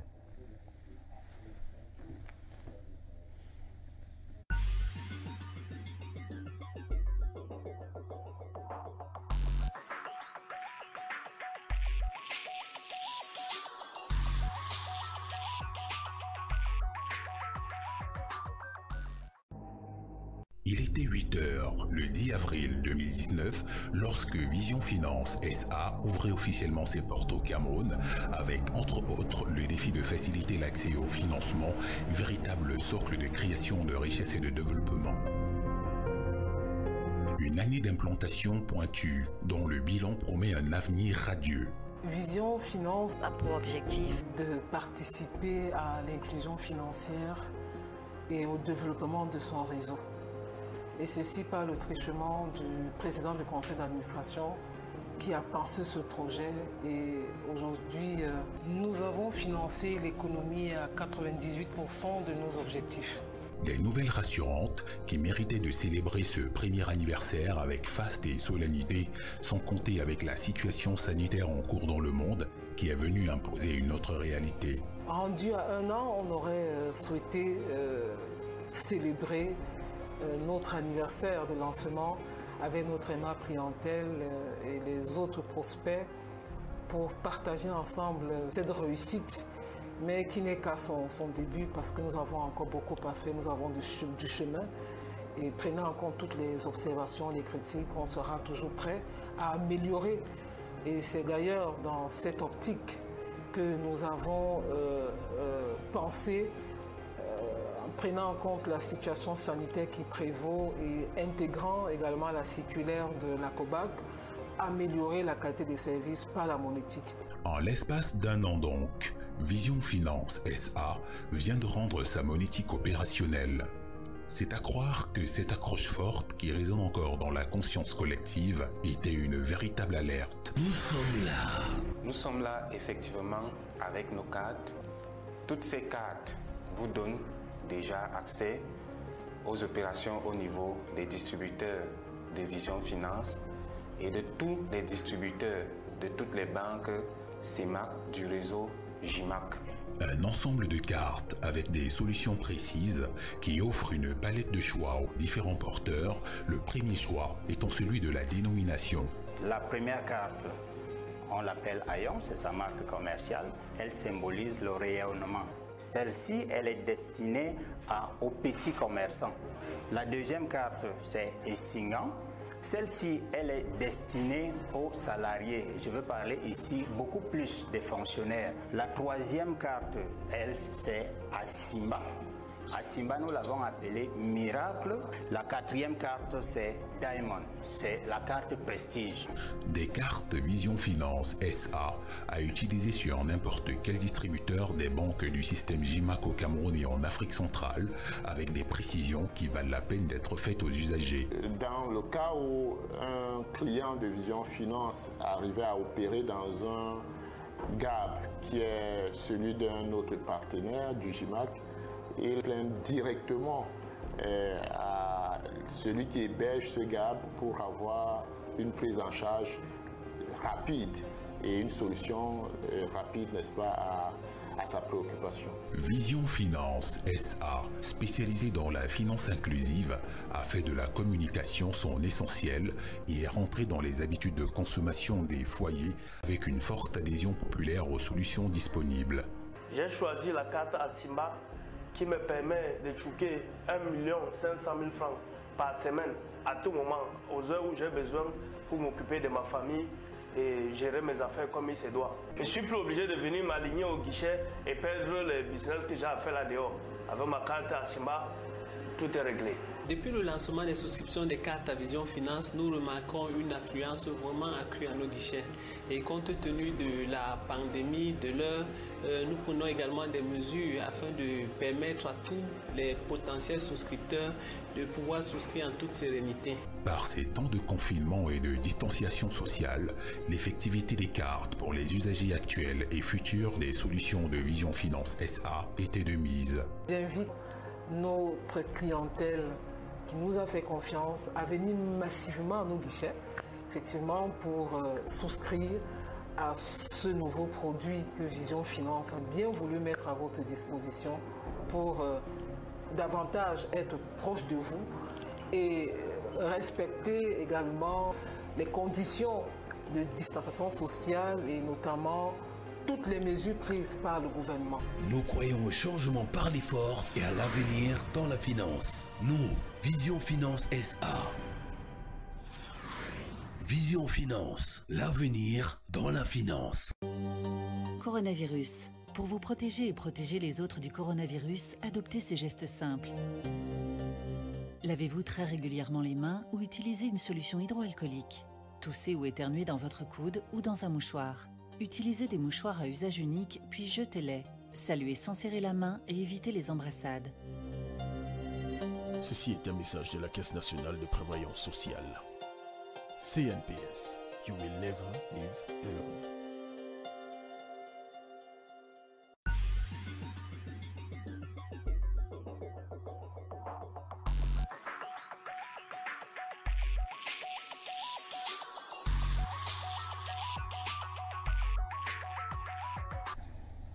Retour sur le plateau d'À vous la parole. Nous rappelons à ceux qui nous prennent à l'instant que nous sommes en compagnie de M. Célestin Bédigui. C'est un homme politique reconnu, c'est un économiste de haut vol. C'est une majesté, c'est-à-dire un chef traditionnel. Alors, Président Bédigui, le palais est enfin aux affaires. Vous êtes adjoint au maire de Monatélé et sous votre aire, l'on lance la décentralisation. Alors, comment est-ce que vous appréciez les premières mesures prises par l'État à ce sujet? Ben, écoutez, je crois qu'il s'agit d'un sujet très sérieux et qui permet quand même d'entrouvrir ou de poser un des problèmes qui, aujourd'hui, mérite d'être relevé. Il ne faut pas que nous nous installions dans la République des faux semblants. Il faut que les actes qui sont pris, les orientations qui sont prises, les promesses qui sont faites aux populations se matérialisent et qu'il ne s'agisse pas chaque fois de faire semblant de faire quelque chose sans vraiment le faire. S'agissant de la décentralisation, on a dit par exemple que, et là je prends l'aspect nerf de la guerre, on a parlé du transfert des compétences, c'est une chose, mais le transfert de compétences doit s'accompagner d'un transfert de ressources. Mais les signaux qui sont émis ont de quoi nous inquiéter sur la réelle volonté du pouvoir central de se dessaisir du contrôle qu'il a sur les collectivités territoriales décentralisées. La loi prévoit que la dotation générale de la décentralisation doit représenter 15% au moins du budget de l'État. Le 14 mars dernier, on a vu le Premier ministre prendre un arrêté où il donnait, où cette dotation générale de décentralisation pour l'année 2020 était libérée. Et Stéphane, imaginez donc notre surprise lorsqu'on s'est rendu compte que le montant annoncé pour la dotation générale de la décentralisation pour l'année 2020 est de 48 milliards de francs. 48 milliards de francs, lorsque vous prenez votre calculette, ça représente 1,2% du budget, alors qu'on avait bien parlé de 15%. Mais au fond, de qui on se moque? C'est l'effet de la pandémie qui nous frappe. Mais écoutez, le budget en lui-même a été revu. Mais je vous en prie, pas au point où finalement on vous donne le 10e de ce qui avait été prévu. Le 10e, il faut bien se le dire, le 10e de 15% à 1,2%, ce n'est pas concevable, ce n'est pas admissible. D'ailleurs, je pense que s'il avait fallu que soit ramené à 10% certaines rubriques, je crois que le fonctionnement des ministères, là, on aurait dû leur laisser rien que 10 ou 20% de ce qui avait été prévu. On leur a enlevé 5 points par-ci, 10 points par-là. Mais pour les communes, les collectivités locales décentralisées, c'est plutôt, on parle de 15%, une promesse de 15% à 1,2%. Mais pour qu'on fasse quoi? Et je veux dire quelque chose de plus important. Lorsque vous n'avez pas cette loi-là, lorsque vous la parcourez, vous voyez que on transfère ceci, on transfère cela, les communes peuvent faire ceci, les régions peuvent faire cela. Et puis, il y a un article, l'article 76. Et cet article 76 a une particularité. Tout ce qu'on croit être des pouvoirs qui sont désormais reconnus ou concédés par les services centraux aux collectivités locales décentralisées, toutes ces attributions sont exercées sous le contrôle du représentant de l'État. Mais alors, où est la décentralisation? Alors, je dis, il faut que nous fassions très attention parce que on ne peut pas continuer à faire semblant. C'est comme ça qu'on a fait semblant hier en créant un Sénat. On a dit qu'on est dans un régime où il y a la séparation des pouvoirs, où il y a un exécutif et on a un législatif et un pouvoir judiciaire. On met en place une branche du législatif qui est le Sénat, au sein de laquelle 30% des membres sont nommés par l'exécutif. Qui plus est, c'est lui-là qui est à la tête de cette deuxième branche du législatif, qui est le Sénat, est un sénateur qui a été non pas élu, mais qui a été nommé. Mais il faudrait que nous cessions ces choses-là, qu'on commence à se mettre dans la logique de mettre en place une république exemplaire. Parce qu'on ne peut pas faire semblant éternellement. Sinon, qu'est-ce qu'on vous léguera, monsieur? Qu'est-ce qu'on vous léguera? Est-ce que décentralisation veut dire abandon total? Mais justement pas. Mais justement pas. Non, certainement pas. Mais ça veut dire au moins qu'en même temps qu'on nous envoie qu'on nous transfère des charges, notamment au niveau de l'encadrement des populations, on met à notre disposition des moyens. Parce que peut-être qu'à Yaoundé, les gens ne savent pas dans quelles conditions vivent nos populations dans les villages. Et moi, je pense que tous les hommes politiques qui ont des ambitions ou qui aspirent exercer des fonctions d'importance dans ce pays, ils doivent passer par des positions au niveau local. Passer au niveau local, que l'on apprend ce que c'est que le Cameroun et que l'on mesure les conditions dans lesquelles vivent nos compatriotes. C'est là qu'on comprend que quand quelqu'un à Yaoundé roule dans une Prado, quand il est dans un bureau climatisé, quand il peut aller chaque jour, chaque week-end, s'approvisionner pour 400 000, 500 000, il faut qu'on comprenne qu'il y a dans nos zones-là, des gens qui sont incapables, même s'il finit de cultiver, la femme finit de cultiver le macabo, il ne lui est pas possible d'aller vendre ce macabo-là parce qu'il n'y a pas de route. Il y a des gens qui vivent comme si c'était des animaux, ils n'ont pas de lumière, ils n'ont rien. Alors, c'est des réalités. Je tiens ce discours aujourd'hui pour dire que vraiment, au-delà des débats politiciens, il faut que nous pensions à cela. Parce que les collectivités locales décentralisées, quelle est leur charge? C'est elles qui portent sur le dos la vie des 25 millions de Camerounais, le quotidien des 25 millions de Camerounais. C'est-à-dire, quand ceux-là, ils sont peut-être 300 000, c'est-à-dire l'administration centrale, doivent consommer 80% des ressources de l'État et que ceux-là qui, eux, font vivre, c'est-à-dire portent avec eux les espoirs attentes de 90% de la population, ils ont une part marginale. Il faut absolument que le logiciel change. Si nous ne changeons pas ça, ça ne sert strictement à rien. On ne peut pas mettre à la place une république du faire semblant alors que la réalité est criarde. Vous permettrez que j'énonce une autre anomalie et vous comprendrez pourquoi j'ai un ton aussi ferme.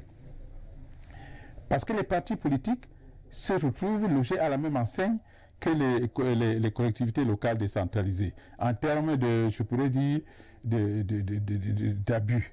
Nous allons aux élections. On dit que on va nous aider parce qu'après tout ce que nous faisons dans l'intérêt des populations. On va donner aux partis politiques une première contribution, la première tranche 50% pour les aider à faire ce qu'ils peuvent faire. Bon, nous discutons même pas l'enveloppe globale qui est donnée, qui est minime, mais ça c'est pas le problème. On leur donne 50%, on dit après l'élection, on va vous donner le reste, les autres 50%. Et vous ferez la politique un jour, c'est le pire que je puisse vous souhaiter, cher ami. Et parce qu'on sort toujours d'une élection endettée. Et un jour, vous êtes là, vous voyez, à la une de tous les journaux, on annonce que les partis politiques peuvent maintenant aller prendre la deuxième tranche de leur financement qui leur était promise, après qu'il a été promis, oui, la tranche qui leur était promis, financement oui, promis, pour la pré-élection. Et vous envoyez, j'envoie justement notre délégué général, M. Misanga, au Minat, alors que la une des journaux l'a proclamé. Vous devez certainement le savoir. D'ailleurs, je comprends. Quand vous venez me voir chez moi, vous attendez à partager des miettes de ceux qui auraient pu m'être donnés. Pas forcément, je dis vous. Pas vous, tout le monde. Moi, je ne peux pas vous dire même personne. Oui, moi, je ne peux pas imaginer. Eh bien, nous envoyons notre délégué au Minat. Un jour, il n'y a rien. 2 jours, il n'y a rien. 3 jours, il n'y a rien. Jusqu'aujourd'hui, il n'y a rien eu. Mais les Camerounais savent. On a dit aux Camerounais que les partis politiques, on a mis à leur disposition la deuxième tranche de leur financement qui leur était promis par la loi. Mais bon de Dieu, mais pourquoi veut-on que notre pays soit aussi mal gouverné? Et là, la dame me posait la question tout à l'heure. Non, j'y étais, j'ai envoyé, des gens sont allés là-bas, je parle pour qu'ils m'entendent. Ce monsieur-là qui est le chef de service des élections, je ne sais pas quoi, je veux qu'il m'entende et que cela soit corrigé. Parce qu'on ne peut pas annoncer au public une chose comme celle-là, et dans la réalité, c'est absolument faux. Mais comment? On me posait une question tout à l'heure, est-ce que le Cameroun est bien gouverné? Et je dis, voilà un exemple de ce que le Cameroun n'est pas bien gouverné. Mais ça ne va pas. Je vous ai parlé de la décentralisation, je vous parle d'un autre exemple comme celui-là. Mais il faut qu'on sorte de là. Mais, Président, pour essayer de revenir au niveau de la décentralisation, est-ce que depuis la mise en application de ces lois-là, il n'y a rien qui a fondamentalement changé. Rien du tout. Non. Il n'y a aucun aspect sur lequel vous, en tant qu'élu communal, vous percevez qu'il y a des compétences qui vous sont propres. Je ne vois pas. Aujourd'hui, la mairie de Monatile, comme toutes les mairies, on a 4 mois d'arriéré de salaire. 4 mois d'arriéré de salaire. C'est ce vendredi, on va essayer de tenir un compte administratif. Et ce matin, je pense que le maire me suit, j'étais dans son bureau pour lui dire, mais nous allons tenir un conseil municipal.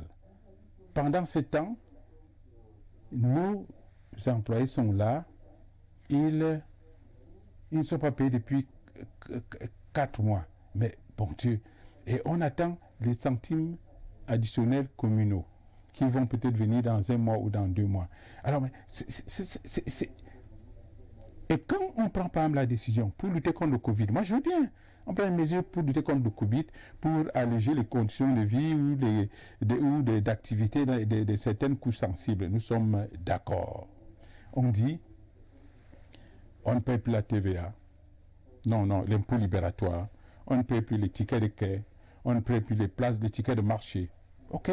Sauf que ce sont là les ressources sur lesquelles les communes vivent, ne serait-ce que pour le minimum, pour avoir acheté du papier par exemple. Mais pourquoi, lorsqu'on prend une telle mesure, on ne pense pas automatiquement à mettre à disposition des communes un minimum, un paquet minimum pour pouvoir compenser cette perte de recettes-là. On me pose la question tout à l'heure, le pays est-il bien gouverné ou mal gouverné? Je dis, voilà une preuve supplémentaire de ce que le pays est mal gouverné. Et ça, ce n'est pas du fait de celui-là qui est au sommet du pays, hein, mais c'est la faute de ceux-là qui sont au milieu et qui doivent prendre des mesures opérationnelles. Mais comment veux-tu... C'était un problème de gestion simple. On dit, voilà, on supprime ceci, on supprime ceci, ça servait à quoi? Ok. Qu'est-ce qu'on met en place comme dispositif pour compenser cela? On prend une mesure comme cela. Et il y a une symétrie. C'est cette asymétrie permanente. C'est cette manière de faire des choses comme si on voulait faire croire, ou bien qu'on veut que quelqu'un éloigné, comme il est peut-être, on fait tout pour le maintenir au-dessus des nuages, on lui fait croire des réalités qui ne sont, des choses qui ne sont pas conformes à la réalité. Mais il faut, moi j'ai dit, il faut que cela s'arrête. Nous avons une responsabilité, non seulement vis-à-vis de vous, les jeunes, mais vis-à-vis de ce pays. Président, est-ce que vous ne considérez pas cette épreuve du Covid comme un premier test majeur concernant cette décentralisation-là? Est-ce que les communes, les communautés ne peuvent pas, si l'État s'avère défaillant, essayer par elles-mêmes de se déployer et de trouver des solutions locales? Mais nous le faisons, et je peux vous dire que nous le faisons, mais vraiment à la petite semaine. En faisant intervenir les élites comme on le fait, moi je les en remercie, et vraiment en mettant la main partout. Vous avez vu dernièrement, là j'ai été au centre d'une polémique, parce que un jour, j'apprends que le port du masque est obligatoire. Et nous-mêmes, on met sur nos routes des barrages où, pour entrer dans notre zone là-bas, on exige que les gens aient les masques. OK? Mais les masques coûtent 500 francs et d'autres même plus de 1000 francs. Les gens ne les ont pas. J'apprends, j'ai un ancien ami, camarade, on appelle Ekoka, on a été à la SNI ensemble, après justement mon passage à Villa, après nos bras, j'apprends qu'il a des masques. Monsieur Christian et Penda Ekoka. Penda Ekoka, ok. Mais moi j'envoie un message sur WhatsApp, je dis Christian, vraiment est-ce que tu peux m'envoyer des masques? J'en ai vraiment besoin ici pour mes populations. Oh là là, ça a explosé. On dit mais quoi? Beziki, et voilà, il est maintenant avec Kamto. Mais j'ai dit, mais aux gens, mais ça ne va pas. Pour moi, un masque sur un visage, c'est une de mes populations à l'abri du Covid. Un masque n'a pas de nom. Et ces masques-là, je vais les prendre. Et je les ai pris et je les ai distribués à mes populations. On est passé par une étape tout à fait kafkaïne. où on a vu tout un préfet sortir un arrêté interdisant qu'on distribue des masques anti-Covid sur toute l'étendue du département de la Léquier. J'ai dit, mais qu'est-ce que c'est que cette histoire? Mais fort heureusement, il a fallu que le président de la République prenne la parole pour remettre la balle au centre et féliciter tous les Camerounais, y compris ceux-là qui ne sont pas de la majorité gouvernementale, qui s'activent à mettre du matériel à la disposition des Camerounais. Et là, tous ceux qui essaient de dire que oui, Bézigui, il est maintenant avec Kamto, croyant que c'est parce qu'ils vont le dire, qu'ils vont être remarqués par le président Biya et que le président va en faire des ministres, je leur ai dit, regardez mes yeux, voyez vous-même, où est-ce que vous êtes rendu? Vous vous êtes ridiculisé. Et le plus grave, et ce que j'ai beaucoup apprécié dans tout ça, c'est que le président n'a pas hésité à ramener tout le monde à l'ordre et les gens se sont calmés. Alors je dis, il faudrait que nous fassions bouger les lignes de cette manière-là. On va essayer de faire tout porter sur le dos du président de la République. Mais bon Dieu, il faut arrêter ça. Arrêtons ça. Il faut que les gens que l'on appelle à des postes puissent faire leur travail. C'est tout ce qui leur est demandé. Et je vous assure, c'est des personnes intelligentes. Moi, je les côtoie. Mais qu'elles essaient de penser pas seulement aux postes, aux avantages qu'ils en tirent, mais aux populations et surtout que la parole ou les orientations qui sont données par le chef d'État sont mises en œuvre. Parce que ça ne sert strictement à rien de faire le contraire de ce qu'il doit être fait, mais en faisant semblant pour que le président croit qu'ils font telle chose alors que les choses ne sont pas faites dans le sens souhaité. Par exemple, nous allons y revenir. Nous allons aborder la troisième halte de notre édition À vous la parole de ce soir en évoluant vers la rubrique liée au visage. Nous allons vous présenter une gamme de visages sur lesquels vous aurez à mettre une opinion brève, succincte. Et nous vous donnerons la possibilité en fin d'exercice un visage sur lequel vous pourrez vous étendre un peu plus amplement. Alors, président, c'est fermé aussi, là? Les premiers visages sont fermés, mais le dernier, il sera ouvert. S'il vous plaît, allons-y. Vous aurez la possibilité de vous exprimer plus amplement dessus. Alors, si la technique est prête, nous allons commencer avec le tout premier visage de cette édition d'À vous la parole. Le président Paul Biya. Oh, un charmeur de serpent. Un charmeur. C'est une expression lourde de sens. Oui, parce que j'ai eu le privilège d'être reçu par lui. Et je vous assure que lorsqu'on le rencontre, on entre avec ses idées et il faut vraiment les avoir bien ancrées dans sa tête pour ne pas ressortir avec les siennes. Ça, c'est quelque chose qu'il faut vraiment le savoir. C'est-à-dire, il est très difficile lorsque vous êtes avec lui qu'il n'emporte pas votre conviction. C'est pour ça que je dis que c'est vraiment un charmeur de serment. Et d'ailleurs, je pense que ça, je n'ai pas du tout honte, on peut le dire. Et il devrait servir, il pourrait servir de modèle à certains hommes politiques. Et moi, en tout cas, il y a des aspects sur lesquels je le retiens comme modèle.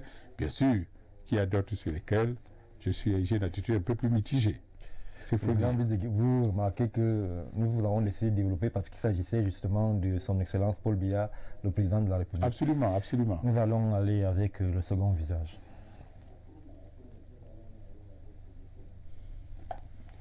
Le Bouba. Et très politique, très politique. Très politique. Je crois qu'il a le sens de l'État. Il a le sens de l'État et une bonne connaissance du fonctionnement des institutions, il faut le dire. Nous avons divergé sur 2 ou 3 points, qui ont peut-être conduit à ce que nous éloignions l'un de l'autre, mais je lui garde tout le respect que j'ai pour tous les hommes politiques. Merci. Le prochain visage.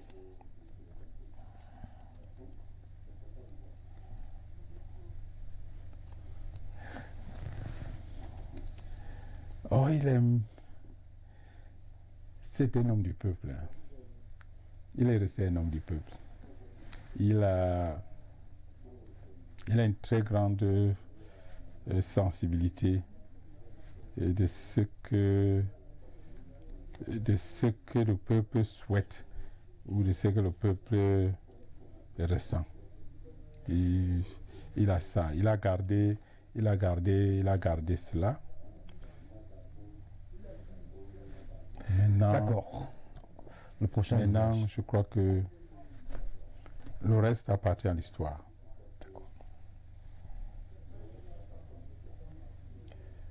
Le prochain visage. Maurice Kamto. La contradiction incarnée. La contradiction incarnée.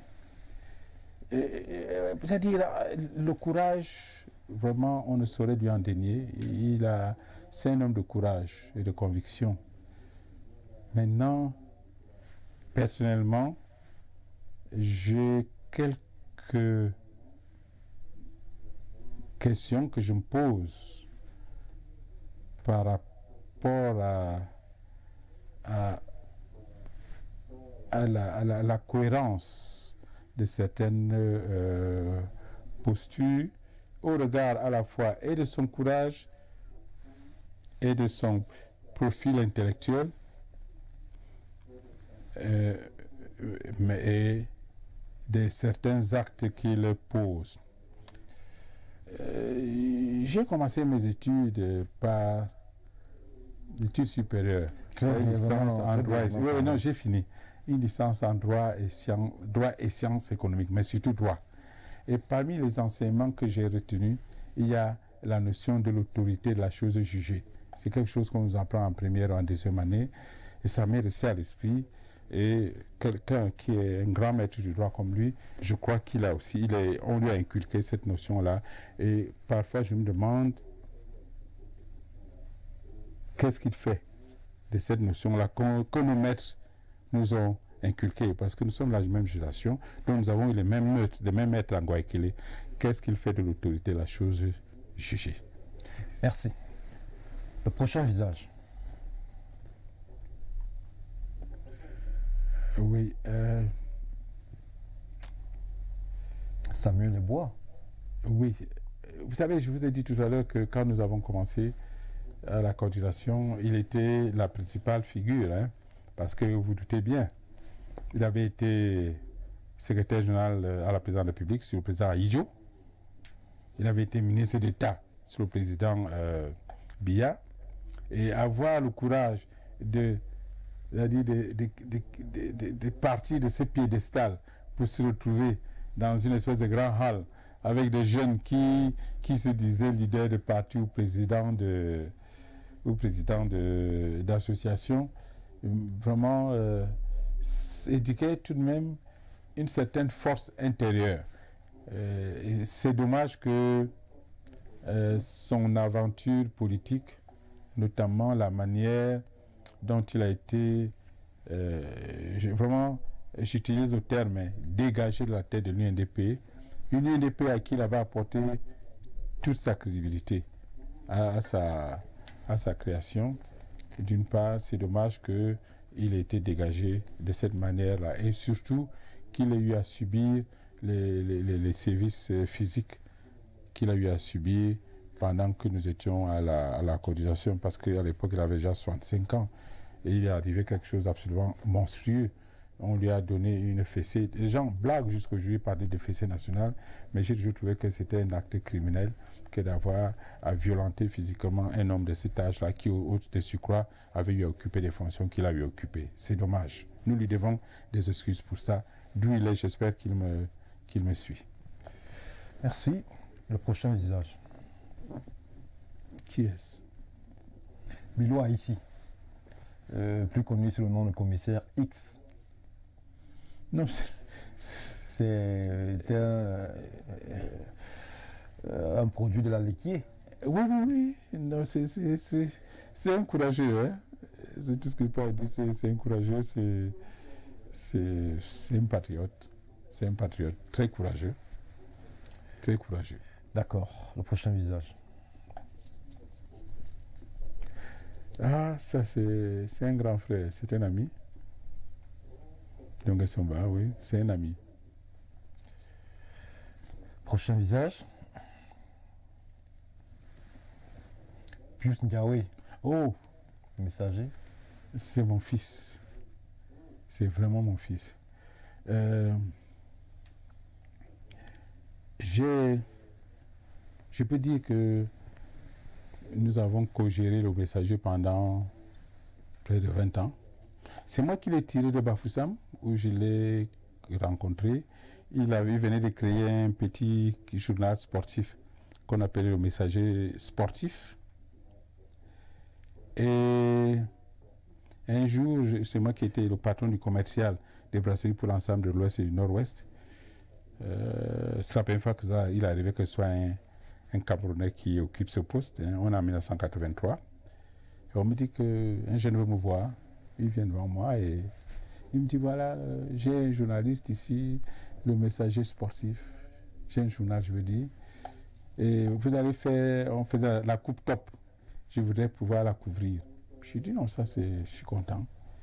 Et puis, il a couvert la coupe top et ça lui a permis de se faire un peu d'argent. Mais un jour, comme ça, là, j'apprends qu'il a été arrêté parce que le président de Vipère de Fumbot a estimé qu'il avait diffamé. Il m'envoie donc un papier, il était enfermé, il était en prison. Je prends le papier, je vais voir un frère qui était procureur de la République. Il me vient à Pierre, je dis, bien à Pierre, mais tu as envoyé un de mes petits là en prison. Il me dit, c'est quoi? Je lui donne le nom. Il dit, est-ce que ça fait que c'est ton petit? Il a fait ressortir. Et quand il est revenu, je dis, écoute, il faut que tu parles de Bafoussa. Moi, je suis en train de partir à Douala. Il faut que tu me rejoignes à Douala. Il me dit, mais grand frère, je vais faire comment? Je dis, c'est simple. Comme on était à la fin de l'année, je te passe comment tu es dans un almanach. Avec cet almanach là, votre histoire. Non, tu vas avoir de l'argent et puis tu vas pouvoir aller sur la Douala. Il est venu. Un de vos fils. Le prochain visage. Ah, c'est un frère. Le prochain visage, encore. Ah.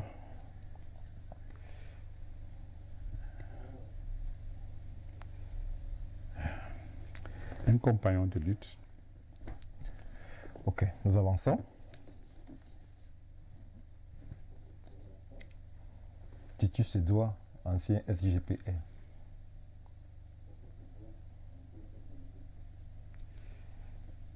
C'est un grand frère.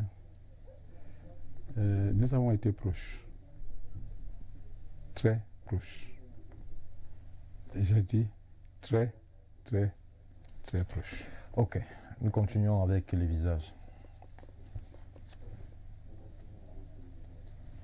Ici, Mimini. C'est mon frère. De sang. D'accord, ce prochain. Paul Antangandi, ministre de l'administration territoriale. C'est le dernier visage. Et concernant cette rubrique, vous avez la possibilité de dire très rapidement au président 2 ou 3 mots. C'est une connaissance, hein, c'est une connaissance. Et il a une personnalité qui ne laisse pas indifférent. Et il a son style à lui. On peut aimer, comme on ne peut pas aimer. Il faut dire que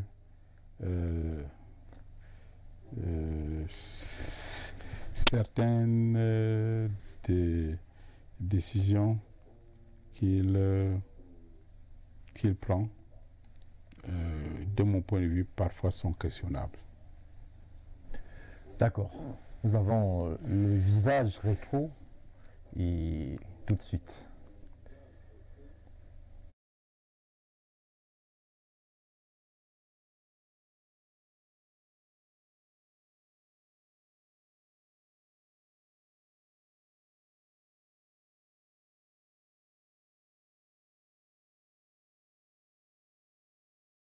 À l'époque,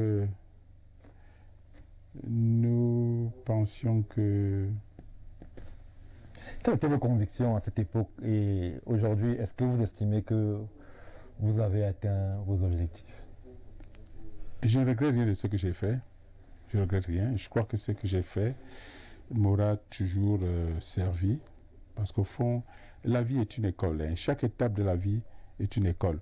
Ce que je fais maintenant comme premier adjoint au maire à Monatélé, c'est vraiment pour moi une très grande école. J'aurais cru que j'en savais déjà beaucoup.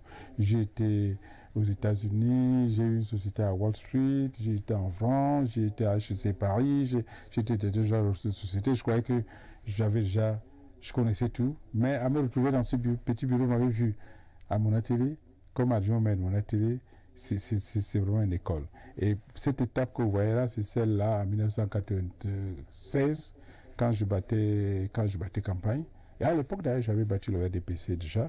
Bon, on m'a dit que c'était inadmissible. La chose ne peut pas être acceptée. Merci, Président Célestin Bédigui, de vous apprêter à l'exercice des visages. Alors, Président, nous allons aborder une thématique qui vous est particulièrement chère, celle liée à l'économie. Le temps nous tenant par la gorge, nous allons essayer d'aller un peu rapidement. Alors, vous qui êtes un élu local et qui percevez certainement mieux que nous les besoins des populations, comment trouvez-vous la situation économique du Cameroun pendant cette période de Covid, surtout en milieu local où vous êtes? Non, elle est préoccupante. Hein. Elle est préoccupante. Elle est d'autant plus préoccupante que nous partons d'une situation où la lisibilité de notre politique économique n'est pas la chose la plus évidente qui soit.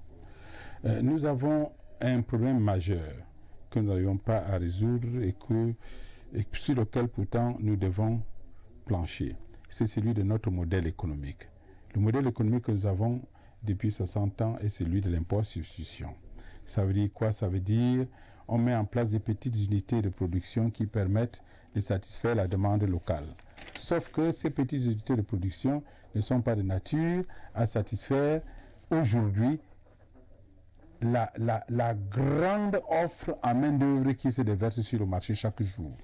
Il aurait fallu que, depuis à peu près une quinzaine, une vingtaine d'années, nous mutions notre modèle économique et que nous mettions en place un modèle beaucoup plus tourné vers l'extérieur, qu'on dit l'insertion dans les chaînes de valeur ajoutée mondiale, qui ferait que nous attirons au Cameroun des unités de production dont le marché cible doit être le monde entier.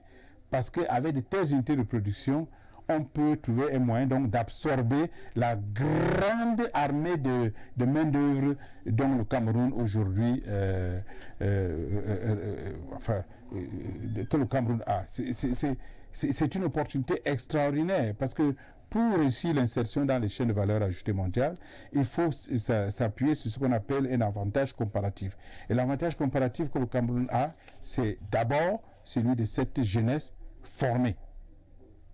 Et c'est quelque chose, il y a beaucoup de pays qui n'ont pas la jeunesse que nous avons, le profil de jeunesse que nous avons aujourd'hui, d'autant plus que lorsqu'on regarde sur le plan démographique, comment évolue notre population, on est déjà entré dans une phase où nous sommes en droit de recueillir ce qu'on appelle le dividende démographique.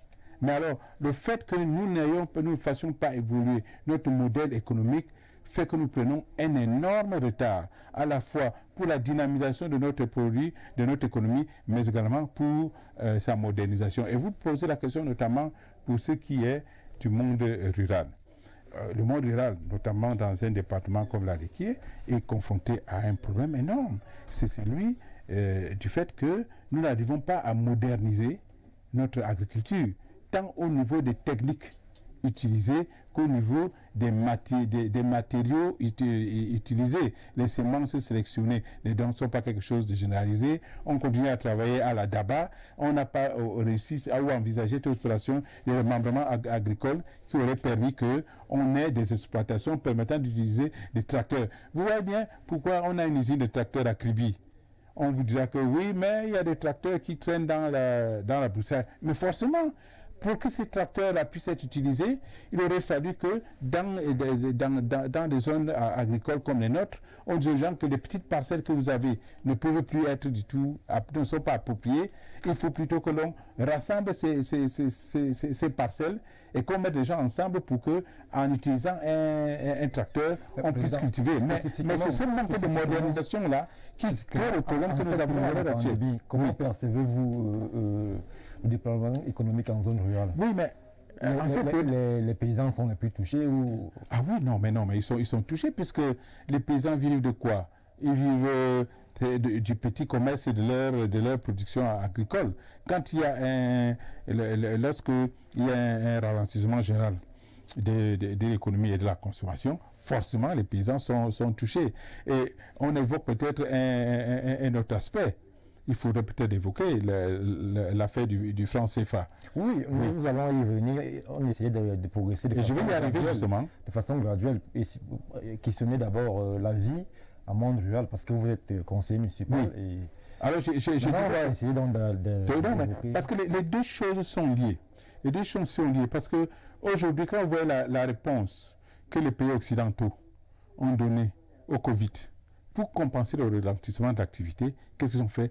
Ils ont inondé leur pays de liquidités. Vous avez vu les Américains, c'est en milliers de milliards de dollars. Parce qu'eux, ils ont la souveraineté monétaire. C'est-à-dire, ils peuvent décider d'injecter sur le marché comme ça, le lendemain, des milliards de dollars. Le problème que nous avons aujourd'hui au Cameroun, il est simple. Il n'y a pas l'argent. L'argent ne circule pas. L'argent ne circule pas. Président, les études montrent que les banques au niveau mais elles ne prêtent pas. Mais justement, attendez, j'y arrive justement. Parce que si les banques ne prêtent pas, les banques ne prêtent pas aux entreprises. Quand il fallait régler ce problème de Covid, il fallait absolument que l'argent soit directement injecté dans les poches des populations. Vous avez vu aux États-Unis ce que Trump a fait? Il a envoyé à tous les ménages américains $1000, un chèque de $1000. Vous avez vu ce qui s'est passé au Sénégal? C'est simple, ils ont pris les opérateurs de radio, de téléphone, et ils ont placé sur une espèce d'Orange Money, ils leur ont placé de l'argent liquide pour que les gens puissent acheter de quoi manger, sans passer par tous ces cinémas-là, qu'on dit le don du chef de l'État ou des choses comme ça, où finalement on donne un sac de riz pour tout un village. C'est l'argent qu'il fallait injecter directement trouver le moyen d'injecter cet argent directement entre les mains des populations ou dans la poche des populations. La solution est aussi simple que ça. Docteur Bézégui, juste en un mot pour conclure cette thématique liée à l'économie. Nous savons très proche de ces milieux. Alors, comment percevez-vous ce fantasme encore d'une monnaie zone CEMAC baptisée AFRIX? Est-elle possible? Oui. Est-elle nécessaire? Non, elle est absolument nécessaire. D'abord parce que désormais c'est inéluctable. C'est inéluctable. Le mouvement qui a été amorcé avec la création de l'ECO, et vous avez appris il y a 3 semaines qu'au Conseil des ministres français, ils sont en train d'entériner le désengagement de la France, de la zone UMOA, ce désengagement-là va évidemment se répercuter ici, dans la CEMAC. C'est un mouvement inéluctable. Et il faut absolument que le Cameroun s'y prépare et qu'il ait un leadership assumé. Et que nous nous préparions à ce que moi j'appelle l'après-franc CFA. L'après-franc CFA, c'est 2 options qui doivent être prises. La première, c'est de dire, est-ce que nous faisons une monnaie qui est une monnaie camerounaise à laquelle se rattacheront les autres pays de la sous-région, ou bien nous essayons de travailler pour une monnaie commune d'un seul tenant. Ça, c'est un des problèmes qu'il faudra résoudre. Mais d'un autre côté, il faudrait que nous nous apprêtions à créer une banque centrale qui soit qui soit une banque d'émission et qui intervienne directement dans la politique monétaire de notre pays, de manière à ce que dans une situation comme celle que nous vivons à l'heure actuelle, que nous ayons la possibilité de dire, au lieu que de travailler sur des petits bouts de chandelle, et ainsi de suite, nous allons injecter dans la population 500 milliards de francs ou 1000 milliards de francs directement aux populations pour pouvoir soutenir la consommation. Et ça, c'est quelque chose qui doit absolument se faire. Mais cette fois-là, il faudrait que cette monnaie que nous avons créée, jusque-là, nous avions une monnaie qui avait une parité fixe avec l'euro, et c'est quelque chose qui nous bloquait. Il faudrait que la monnaie que nous allons créer ait une parité qui soit adossée sur un panier de devises. Des devises, vous permettez, des devises de la plupart des pays avec lesquels nous commercialisons. Et le mécanisme doit être simple. C'est-à-dire qu'on doit, une fois qu'on a mis cette monnaie en place. Lorsque nous avons une transaction à faire avec un pays... Très rapidement, docteur. Oui, je vais finir. Une transaction à faire avec un pays, ils achètent nos matières premières, le cacao par exemple. Nous disons, monsieur, vous allez nous payer 50% avec votre devise et 50% avec notre devise. Ça permet quoi? Ça permet deux choses. Non seulement l'argent avec lequel il nous paye avec sa devise, ça nous permet de nous constituer nos réserves de change avec de sa monnaie, mais la monnaie, la 50% dont il a besoin pour nous payer en notre monnaie, ça soutient la demande de notre monnaie et ça soutient la parité de notre monnaie. Et comme ça, on se retrouve dans une position où on n'a plus le problème des réserves de change et on n'a plus de problème d'effondrement de la monnaie que nous devons mettre sur pied. Merci, Dr Bézégui, pour toutes ces explications en termes d'économie. Nous allons aller tout doucement vers la fin de ce programme. L'objectif ici étant de promouvoir ce vivre ensemble. Dr Bézégui, nous vous donnons la possibilité, en une minute, de passer un message à toutes vos populations de la Léquié qui certainement vous regardent. Ceci en langue itone. Non, en une minute, que vous me demandez là? C'est une tradition de l'émission à vos paroles. Non, vous savez, j'ai beaucoup de difficultés à le faire. Pourquoi? Parce que je suis né à Yaoundé. Hein? Donc je suis quelqu'un de tout à fait cosmopolitain, au sens où je suis d'ailleurs travel blind, c'est-à-dire cette histoire de tribu là, je ne sais pas comment c'est entré dans la tête des Camerounais. Vraiment, moi je suis né là du côté de Madagascar, mes premiers amis d'enfance c'était des Banganté. On aura compris, docteur. Si vous avez un mot à dire, je voudrais dire un mot à tous les Camerounais, quelle que soit leur tribu, certainement pas en Eton.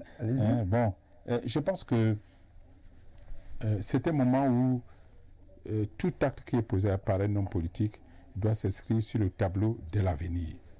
Parce que le plus important aujourd'hui, c'est l'avenir. Tous les pays du monde sont en train de se préparer pour l'affronter.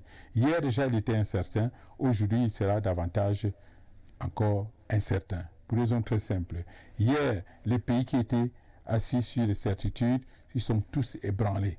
Et maintenant, pour se relever, les grands vont manger les petits. Et si les petits se laissent manger, si les petits laissent que ce soit les blancs, pas les blancs, que ce soit les grands qui leur permettent de s'en sortir, ils ne le feront jamais. Il faut que nous-mêmes, nous assumions, que nous prenions nos responsabilités. Nous voyons dans quel domaine, notamment sur le plan économique, comment nous pouvons acquérir notre souveraineté, notamment avec notre monnaie, et que nous attaquions, nous allions au champ de bataille qui est celui du marché global, parce que c'est au niveau du marché global qu'est l'avenir. Le Cameroun doit s'inscrire non plus dans une logique, dans une posture de satisfaction du marché national, mais dans une posture de satisfaction du marché global. Nous en avons les moyens, nous avons la paix, nous avons la cohésion sociale, nous avons cette richesse immense que sont les jeunes de votre génération. Mais bon Dieu, pourquoi n'essayerons-nous pas? Merci, docteur Bézégui, d'avoir répondu favorablement à cette invitation pour cette édition d'À vous la parole. Merci encore une fois de plus pour votre disponibilité. Écoutez, c'est moi qui vous remercie et surtout je vous félicite. Je félicite le promoteur de votre chaîne de télévision parce que c'est la première fois que j'y viens et je vois que les choses sont faites en grand, comme on dit. Hein. Et j'espère que je reviendrai ici dans quelques années et je trouverai si vous êtes peut-être un peu plus ridé, peut-être plus expérimenté encore, et moi peut-être, qui sait, je ne peux que vous féliciter le promoteur et dire bonne soirée aux téléspectateurs, les remercier pour l'attention qu'ils nous ont accordée pendant ces 2 heures de temps. Merci docteur. Mesdames et messieurs, nous sommes parvenus au terme de cette édition d'À vous la parole, tout en vous donnant rendez-vous pour vendredi prochain. Restez fidèles au programme d'Info Télévision qui se poursuivent. Bien le bonsoir.